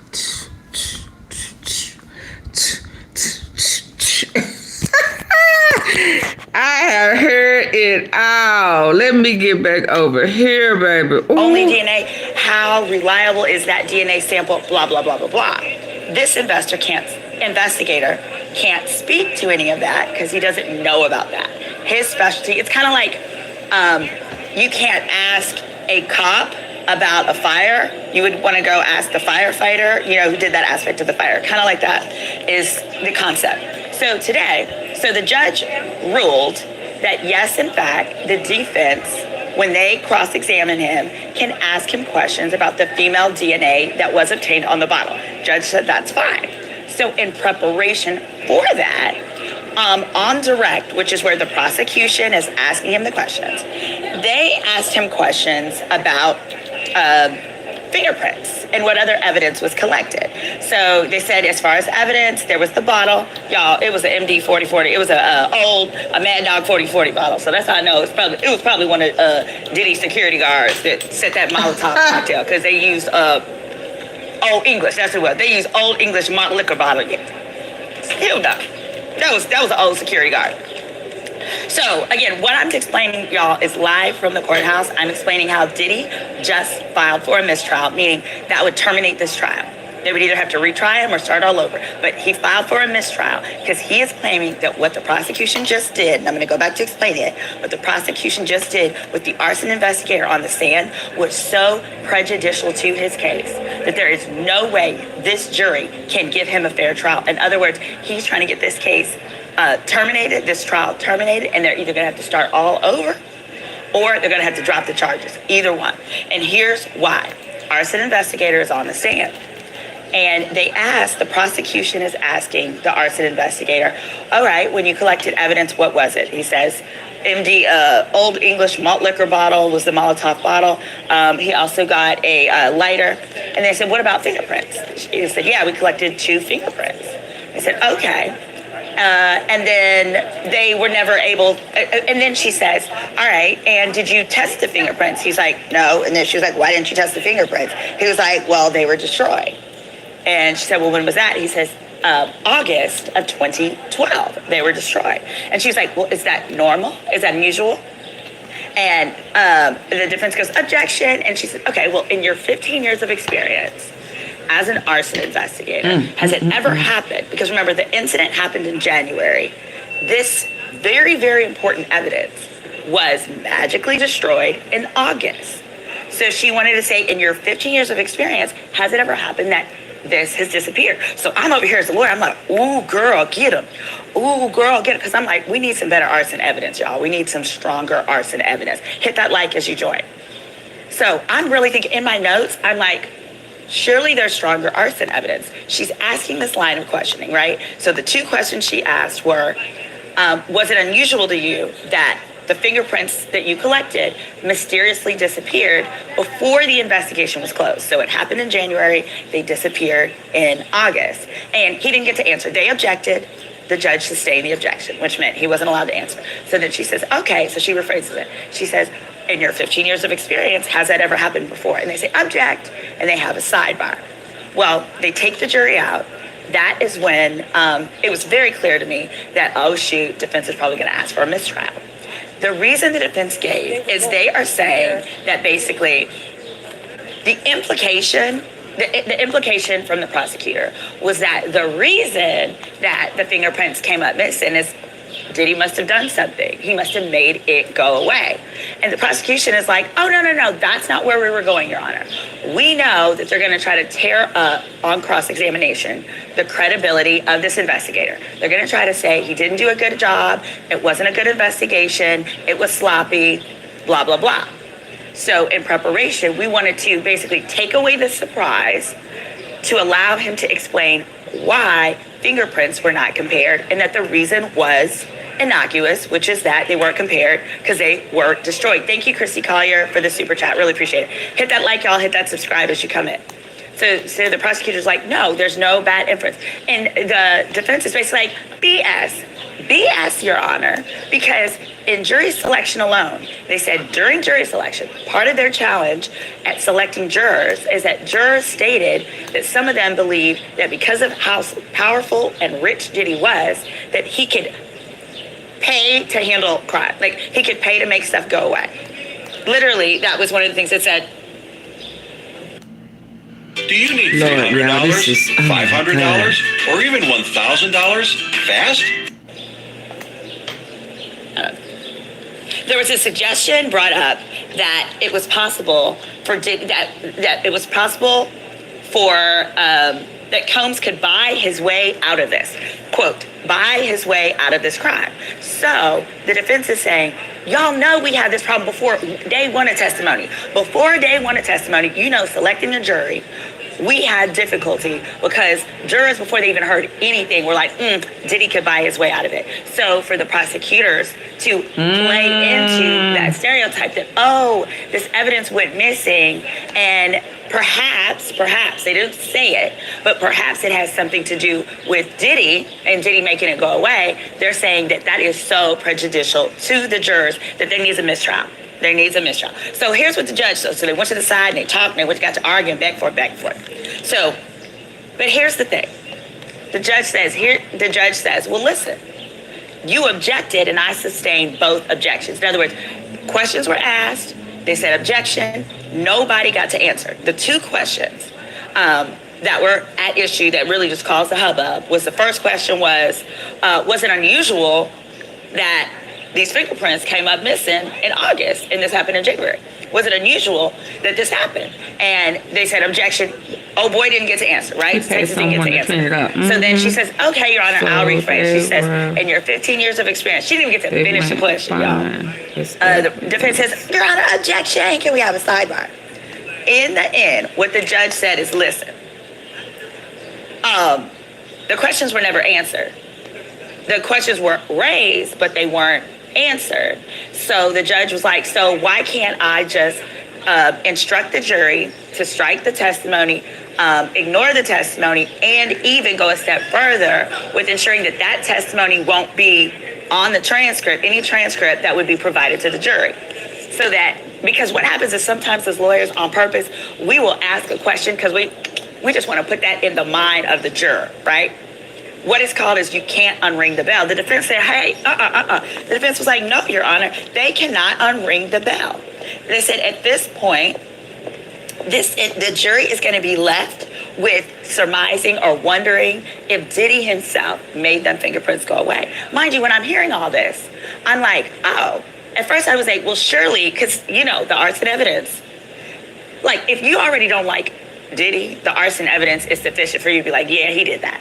But if you're coming in neutral, I don't believe that arson evidence would make all 12 of them find him guilty of arson beyond a reasonable doubt. So as I'm listening to this, though, my lawyer mind, I'm like, wait, she's going down the line of questioning, like implying, you know, he made the fingerprints go away. Honestly, that's what I thought first time hearing it. And I was like, surely she has some evidence of that, because here's how it works. If she's later going to call, let's say, one of the security guards to the stand to say, yep, Diddy paid me, I committed the arson on his behalf. If she's going to call that person, then the judge would have had no issue with her simply making the implication with this witness. But because the judge was like, the judge agreed it was improper, that means they don't have any concrete evidence. They're not going to have a security guard take the stand and say, oh, yeah, I did the arson and I made the fingerprints go away. You see what I'm saying? If they had a witness that was going to testify that later, there would be no problem working with that or addressing and getting testimony about that now. Since they don't have that, that's why it arguably is considered prosecutorial misconduct, meaning the prosecution did something so bad, is what defense is saying right now. They did something so bad and created this impression in front of the jury that Diddy is out here making fingerprint samples go away, that he's that powerful, that there's no chance for Diddy to get a fair trial here. In the end, the judge ruled. Here's what the judge said. This is important. The judge said no mistrial, but what we would do, what we're going to do is he's going to instruct the jury to dismiss and ignore, disregard both the question and the answer. So the question being, sorry, what's the question? The question being, is it unusual that in your experience, these fingerprints just disappeared? As well as the other question of, in your 15 years, has this ever happened before? Remember, the guy never got to answer it, but we know his answer is going to be, yep, this never happened before, I can't believe it, right? So the judge says, we've got to dismiss the question. I'm going to instruct the jury to ignore the question and the answer. And then the defense was like, oh, Your Honor, because the judge then said, well, defense, what instruction do you want me to give? And the defense was like, and we want you to instruct the jury that the prosecutor's question was improper, and that's why they need to disregard it and strike it from the record. The prosecution was like, oh, wait, Your Honor, can't tell them how to. This is too far. Yeah. Your Honor was like, okay. And then she was like, no. They were like, she said, Your Honor, it's going too far to say that the question was improper, because then that is going to prejudice the prosecutor. It's going to make people think that the prosecutor are behaving improperly. Right. And they were right. Right. Because remember, Diddy's theme is that this is a witch hunt from these prosecutors, that these prosecutors are out here trying to take down a powerful black man, that is a black man witch hunt. Okay? It's a black man witch hunt is what Diddy wants everyone to believe. Oh my gosh, thank you so much for the super chat, Bruce Davis. I appreciate you for that. Hit that like as y'all come in. So, literally the prosecutor was almost stuttering. She was very eloquent, but she was like, Your Honor, I implore you, please do not tell the jury that our question was improper. And so the judge thought about it and he was like, you know what? You're right. That might be going too far. So the judge said he's going to say, dismiss and ignore the question and the answer, although it wasn't the answer, and that the question was irrelevant. So instead of improper, saying irrelevant. Okay.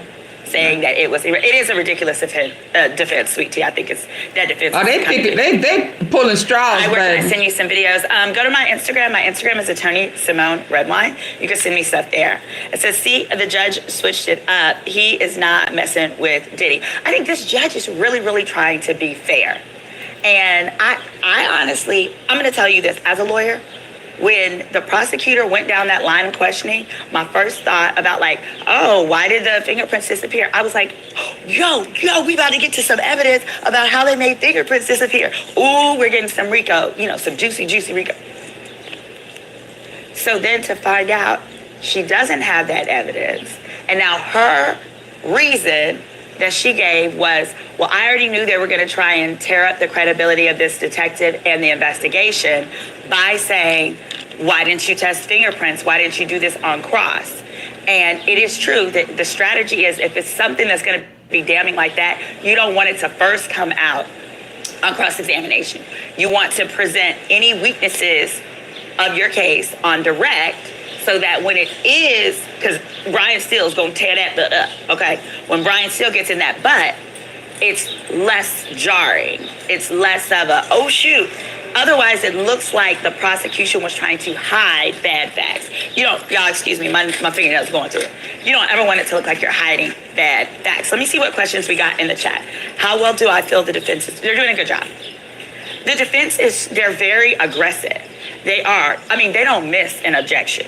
They don't miss an objection. I told y'all yesterday, the last question that the defense asked to Capricorn Clark is, he said, isn't it true that you told Cassie she needs to leave Diddy alone and go get another, and go find another man? She was like, yes. And isn't it true that Cassie's response was, well, who should I date? Jay-Z's taken. And he was like, no further questions.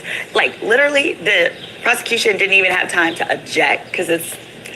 I was babysitting for a very famous family of billionaire women in Los Angeles that you sure know. Whenever my... Like, literally, the prosecution didn't even have time to object, because it was kind of irrelevant. It was very irrelevant. It had nothing to do with what the testimony was about at that point, because this was recross. So I say that to say as one example of how that was an objection that the prosecution could have made, but didn't. But that defense, they are not missing their objections. They're getting a lot of important things struck. Today, allegedly, Mia is supposed to testify. Thank you guys so much. Who is Mia? But here's what I am thinking. How much time do I think Diddy will ultimately get? I can't tell you yet. If the case ended today, who proved their case? Well, if you look at my reel that I also posted on Rico, here's what I think we've seen so far. And we're about to break for lunch, but what we've seen so far. So yesterday, Capricorn Clark's testimony helped to support. It was the drug distribution. She talked about getting drugs for Diddy and friends of his and other people. Drug distribution. She talked a little bit about tampering with witnesses. Kid Cudi as a witness, trying to get him to not tell file a police report or go to the cops. Cudi did go to the cops, but he never mentioned Diddy's name. She also talked about, of course, kidnapping and forced labor. Forced labor was / kidnapping was when he went and he got her and he made her do the lie detector literally for 5 days straight. Let me tell you about the significance of today's testimony. So this morning, so far, we had 2 investigators. So in other words, they don't prove it. LAPD officer, and we had the arson investigator. I don't know why they don't want to say that. I wrote down my notes for this arson. I said, for the arson, they need something more. I need there to be a security, one of the security guards or one of his henchmen or one of them boys is going to have to come to the stand and say, Diddy paid me to put that Molotov cocktail. Somebody that I heard a conversation, or I saw who worked for Diddy making the Molotov, and I rode with him over there. Still already got 4. All you need is 2. Surely they have to have something more. The reason I say that is because Damian Williams, who initially brought the indictment against Diddy last year, he's no longer U.S. attorney. They don't need stronger. All you need is 2 to convict. This is not the extent. She just named 4 without the arson. But it could be. She just named 4 without the arson. Stronger for what? She also talked about, of course, kidnapping and forced taken. Then he was like, no further questions. Like, literally, all he needed is 2. The prosecution didn't even have time to object, because it was kind of irrelevant. It was very irrelevant. It had nothing to do with what the testimony was about at that point, because this was recross. So I say that to say as one example of how that was an objection that the prosecution could have made, but didn't. But that defense, they are not missing their objection. They're getting a lot of important things struck. Today, allegedly, Mia is supposed to testify. Thank you guys so much. But here's what I am thinking. How much time do I think Diddy will ultimately get? I can't tell you. 2 out of the 8. If the case ended today, who proved their case? Well, if you look at my reel that I also posted on Rico, here's what I think we've seen so far. And we're about to break for lunch, but what we've seen so far. So yesterday, Capricorn Clark's testimony helped to support. It was the drug distribution. She talked about getting drugs for Diddy and friends of his and other people. Drug distribution. One. She talked a little bit about tampering with witnesses. Two. Cuddy as a witness, trying to get him to not tell the file a police report or go to the cops. Cuddy did go to the cops, but he never mentioned Diddy's name. She also talked about, of course, kidnapping and forced labor. Forced labor was / kidnapping was when he went and he got her and he made her do the lie detector literally for 5 days straight. Let me coercion when he forced her. So this morning, so far, we had 2 investigators. We had LAPD officer and we had the arson investigator. Now, I wrote down my notes for this arson. I said, for this arson, they need something more.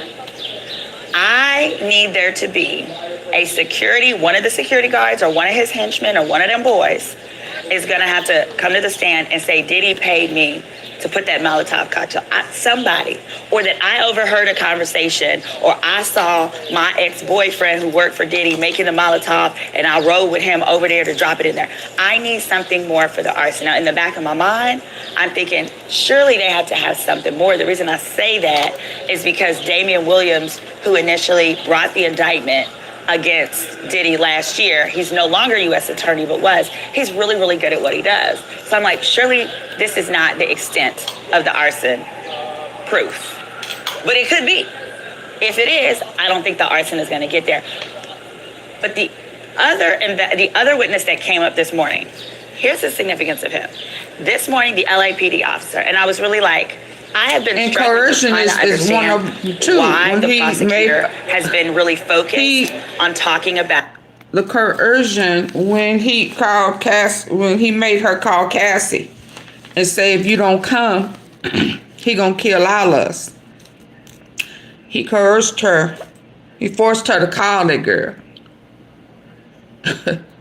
Just like, so it's really 5, but let's go. Out the burglary / trespass, whatever you want to call it, to Kid Cudi's house. And yes, someone said, yeah, they can bring Roger Bonds. I think Roger Bonds would be an excellent witness because we already know what he's going to say. He was on Vlad doing an interview, and former security Roger Bonds, he got a lot of tea. He's got a lot of tea. So we'll see. But he could be one of the it made sense to me for the security first guards time that why the prosecution keeps them talking girls. about the burglary to Kid Cudi's house. So at first I thought they were just setting up more circumstantial evidence for the arson. Because remember, December 11th, there was when Diddy found out that she was messing with Kid Cudi and went to his house. That's when allegedly he kidnapped Capricorn Clark at Powell Point and forced her to Kid Cudi's house. Timestamp, Shayna. Right? He rummaged through some crystal. That is assault.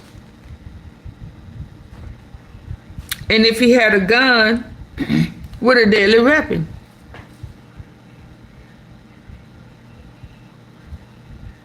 That is not domestic violence. That's assault. If you employ people are not domestic, that's assault. My boss assaulted me. These people are tripping. It's all over the place. It's several things that he has been exposed at doing that's gonna seal the deal for him. What they say, his goose is cooked. It's a wrap. It's a wrap. Now it's just finding out more stuff that he's done. Because again, they haven't gotten to the white party where people were drugged. We ain't even got there yet. We just finding out stuff that we had no earthly idea how bad he was. And he was pretty bad. He was pretty bad. Before I go back there, what is she saying? I've been over here, baby. Cause y'all know this one over here is where all the dirty tea is. Opportunities, and that Andre Harrell and Diddy followed her around and basically blacklisted her. So what we're hearing now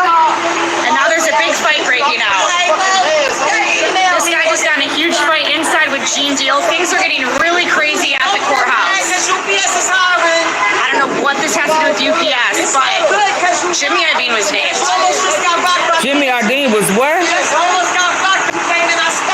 Oh, was named. Okay, a big music industry name has finally been named in the Sean Combs trial, and that name is Jimmy Iovine. Capricorn Clark claims that after she was fired from Diddy, Jimmy Iovine invited her to his office to talk about job opportunities. But when she got there, it was a setup. It was Jimmy and Larry Jackson telling her, don't mess with Puff. If you do, right, it'll end badly for you. Then she also claimed that she went to CAA to look for opportunities and that Andre Harrell and Diddy followed her around and basically blacklisted her. So what we're hearing now, and now there's a big fight breaking out.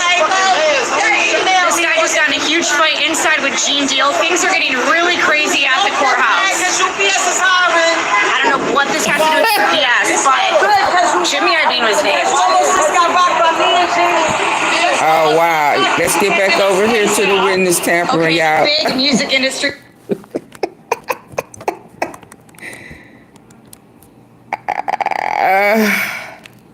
Yeah, this is a lot going on. When I tell you, let's finish her. Oh, she still got away. His presence and locked this dog in the bathroom, which, you know, by no means isn't good. I was like, well, first of all, I was like, why did they charge the burglary or trespass, whatever it is? And secondly, I'm like, what's the focus? I found out what the focus is today. Today, this morning on the stand, the LAPD officer gets on the stand, testified to how he investigated that burglary, but most importantly, he said that as he was arriving, he saw Diddy's SUV leaving, and it was suspicious to him, so he wrote down the license plate. That proves Diddy was, in fact, there, as Capricorn Clark said that he was that morning when she was allegedly kidnapped. So now I'm realizing the significance of the so-called burglary trespass is it helps support and prove up Capricorn Clark's version of the gunpoint kidnapping that she experienced that forced her to his house to commit that trespass. Y'all see me? So that was super smart of the lawyer, and that helps conclude and pull those pieces together. So then that just creates a question for the jurors. Okay, do you really think that the jurors are going to have to answer for themselves? Do you feel like Capricorn went over there at gunpoint, kidnapped, and was forced to go over there to Cuddy's house at 5, 6 in the morning? Or do you think she did it voluntarily? Oh, hell no, she didn't do that voluntarily. Which one is it? Did she do it because she was scared and forced? Yeah, because that was cool. Voluntarily. And here's the thing. Voluntarily would include, if you're only doing this to keep your job, that's not kidnapping. That's not kidnapping. It is if you say you don't want to go. I think the jurors, with regards to the kidnapping. Girl, I can't listen to you. In closing. I can't listen to you. Because she said, I said, I don't want to go. And he said, I don't give a fuck. Put on some clothes and let's go. That's force.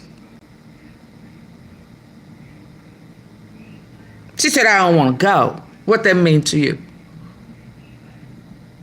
And he got a gun. What that mean? That's kidnapping, child. What is this one? Hold on. I'm almost out of juice, Not y'all. by me, definitely not by me. Do you know who did it, or do you have an idea?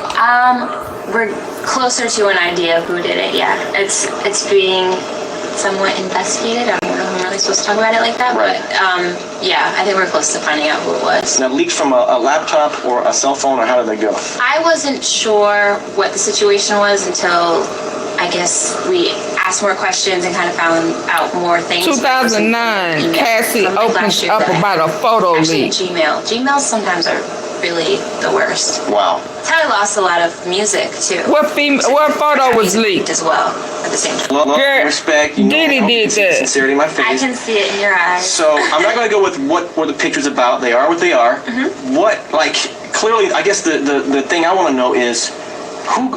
I was told they were leaked. True or false? True. Not by you, right? Not by me. Definitely not by me. Do you know who did it, or do you have an idea? We're closer to an idea of who did it. Yeah, it's being somewhat investigated. I don't know if I'm really supposed to talk about it like that, right. but Yeah, I think we're close to finding out who it was. Now, leaked from a laptop or a cell phone, or how did that go? I wasn't sure what the situation was until I guess we asked more questions and kind of found out more things, but it was an old email from like last year that I had. Actually a Gmail. Gmails sometimes are really the worst. Wow. That's how I lost a lot of music too. So I got music leaked as well at the same time. Love and respect. You know me. I hope you can see this. So what was the picture like that got leaked, what y'all? the picture's about? They are what they are. What type of pictures got leaked? What is that about? Oh. Listen, y'all. This is just way too much. It's way too much. And Lord, yeah, I just don't know where to start. I just don't know where to start or end with these people. It's just always so much. Listen, I was playing it over YouTube. I was playing it over Apple Music. I'm playing shit from all over the place because that's where life really exists. Because you're a millennial.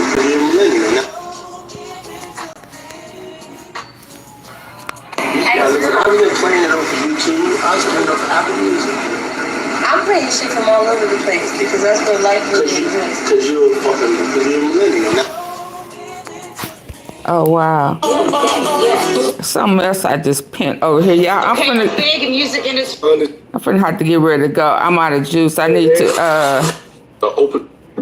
It is just so much. I can't get enough. And it's, what does it say? Hold on, what? Oh, right here. Let's go right here. Let's end right here.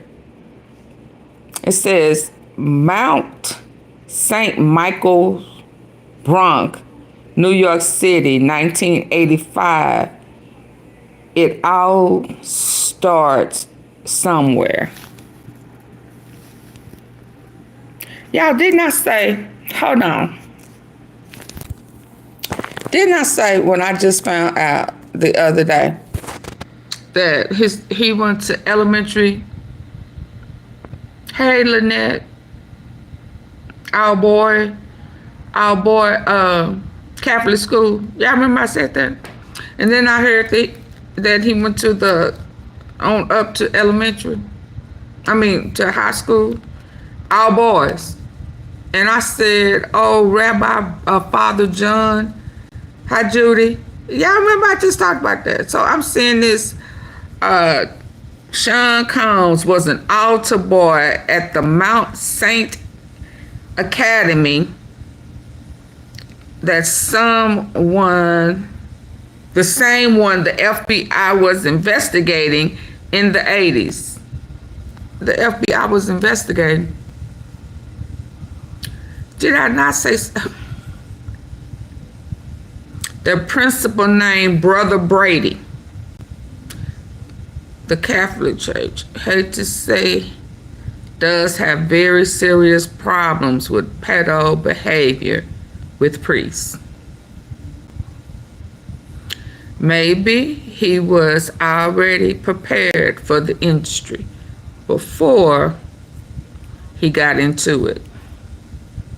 Sean went to Catholic Mount St. Michael Academy in the Bronx. Sean was also an altar boy, so he'd help out in the ceremony, whatever was needed. In the 80s, there was unspeakable things going on at Mount St. Academy. The FBI were even watching the school, mainly watching the principal, who was called Brother Brady, chaplain named Reverend Lynch, who was there for 12 years, so the whole time Sean was there. Sean left in 1987, but both of them were charged in 1988. Principal was sentenced, but the Reverend, who was the chaplain, wasn't sentenced. Only one person came forward, and his name was John Chauffeur. He's in the film Garfield. He couldn't handle the court trial, so he left, and there was no further evidence about the Reverend. In the 90s, the principal got a similar job in Chicago, and the Reverend wrote a book and became the first Catholic priest to have a civil partnership, marrying in 1998 and legally marrying in 2017. Sean went to Catholic Mount St. Michael Academy in the Bronx. Sean was also an altar boy, so he'd help out in the ceremony. It's so sad when you can't trust a priest around your kid. Oh, And they act like they celibate. You ain't celibate. You just A, add the G.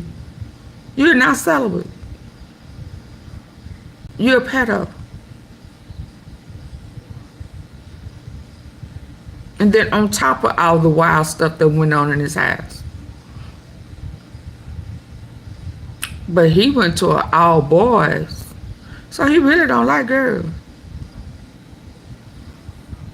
Why would you send your son to an all boys? All boys. Now college is one thing. Spelman, what's the other one? Morehouse. By that time you like girls. Yeah, I don't get that. But yeah, he went, and I knew it was some problems with some rabbis or fathers or in New York. I remember that. And he went to one where they were under investigation. So some things went on. Lord have mercy. Should have got help.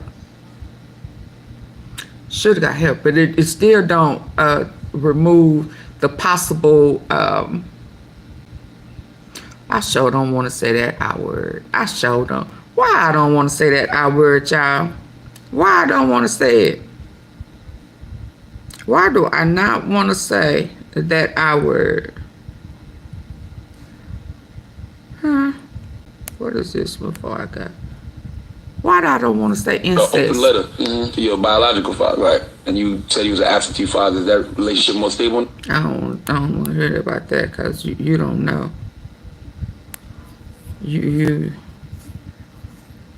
women, ladies, can you hear AunTeaFee? Stop keeping, unless your baby daddy has, for real, not that when I'm mad at him, I'ma stay in and everything and call him some things that he really ain't. Stop that. Please stop that. Stop that. And stop keeping your kids from their real daddy and putting your new boyfriend in place of their daddy. Stop that. Because sometimes y'all are putting y'all kids in harm's way because y'all don't like the daddy no more. Because they don't went on and found somebody else, you know. Let your kids be with the right seeds.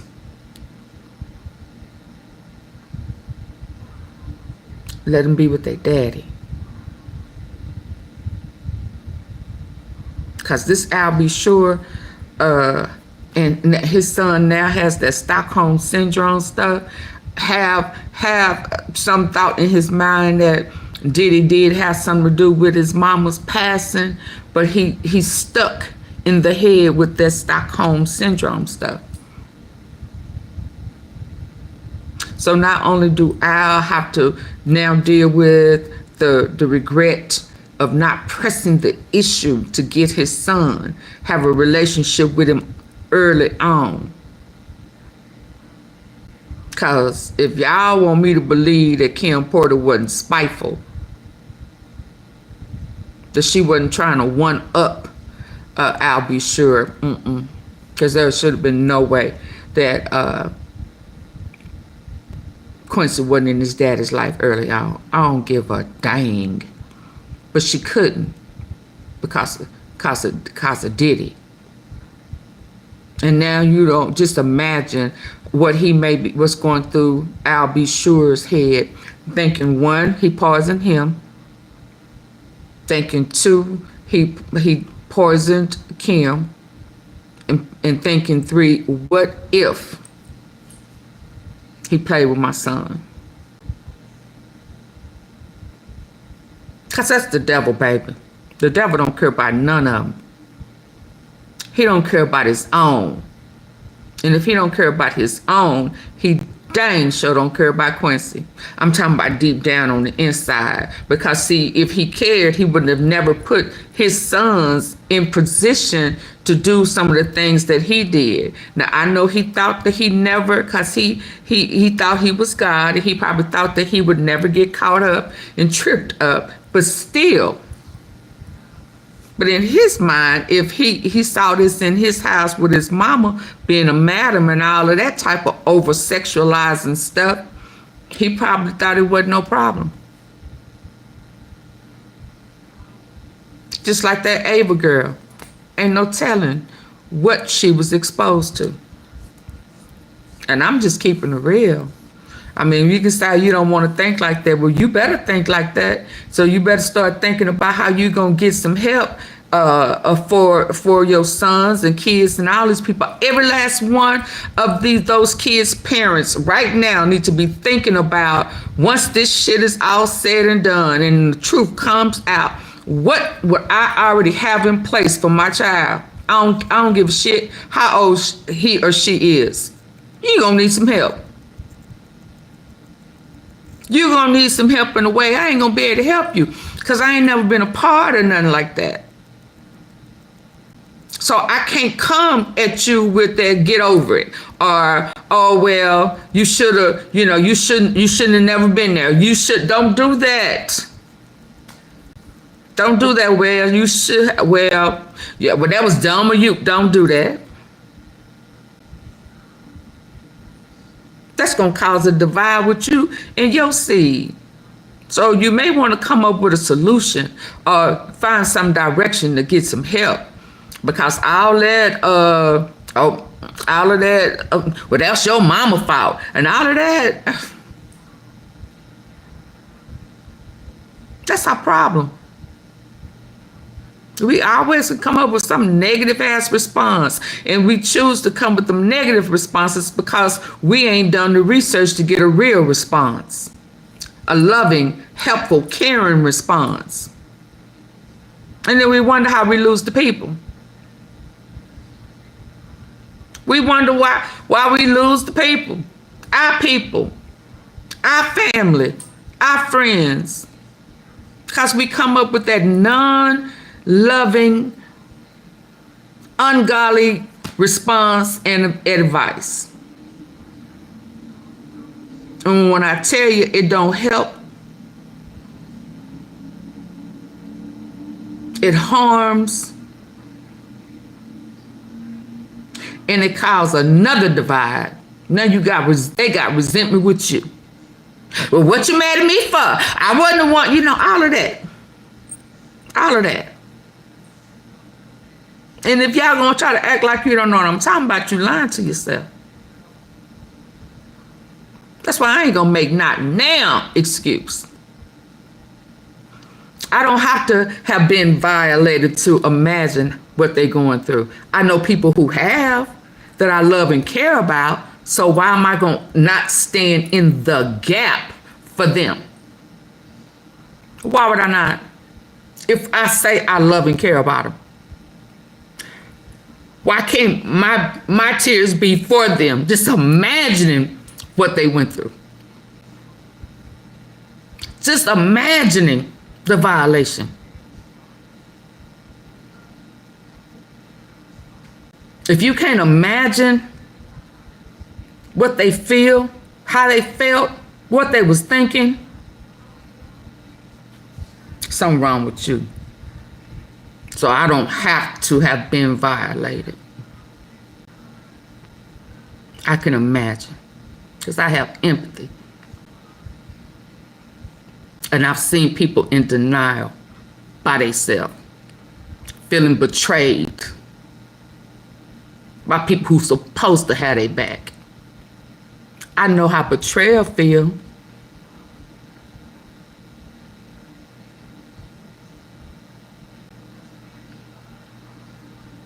We got to do better, people. And we got to stop making excuses for predators. I absolutely refuse to make an excuse for a predator. I absolutely refuse to close my eyes to what I see. And I absolutely refuse to play dumb. Y'all, I'll be back later. I gotta go.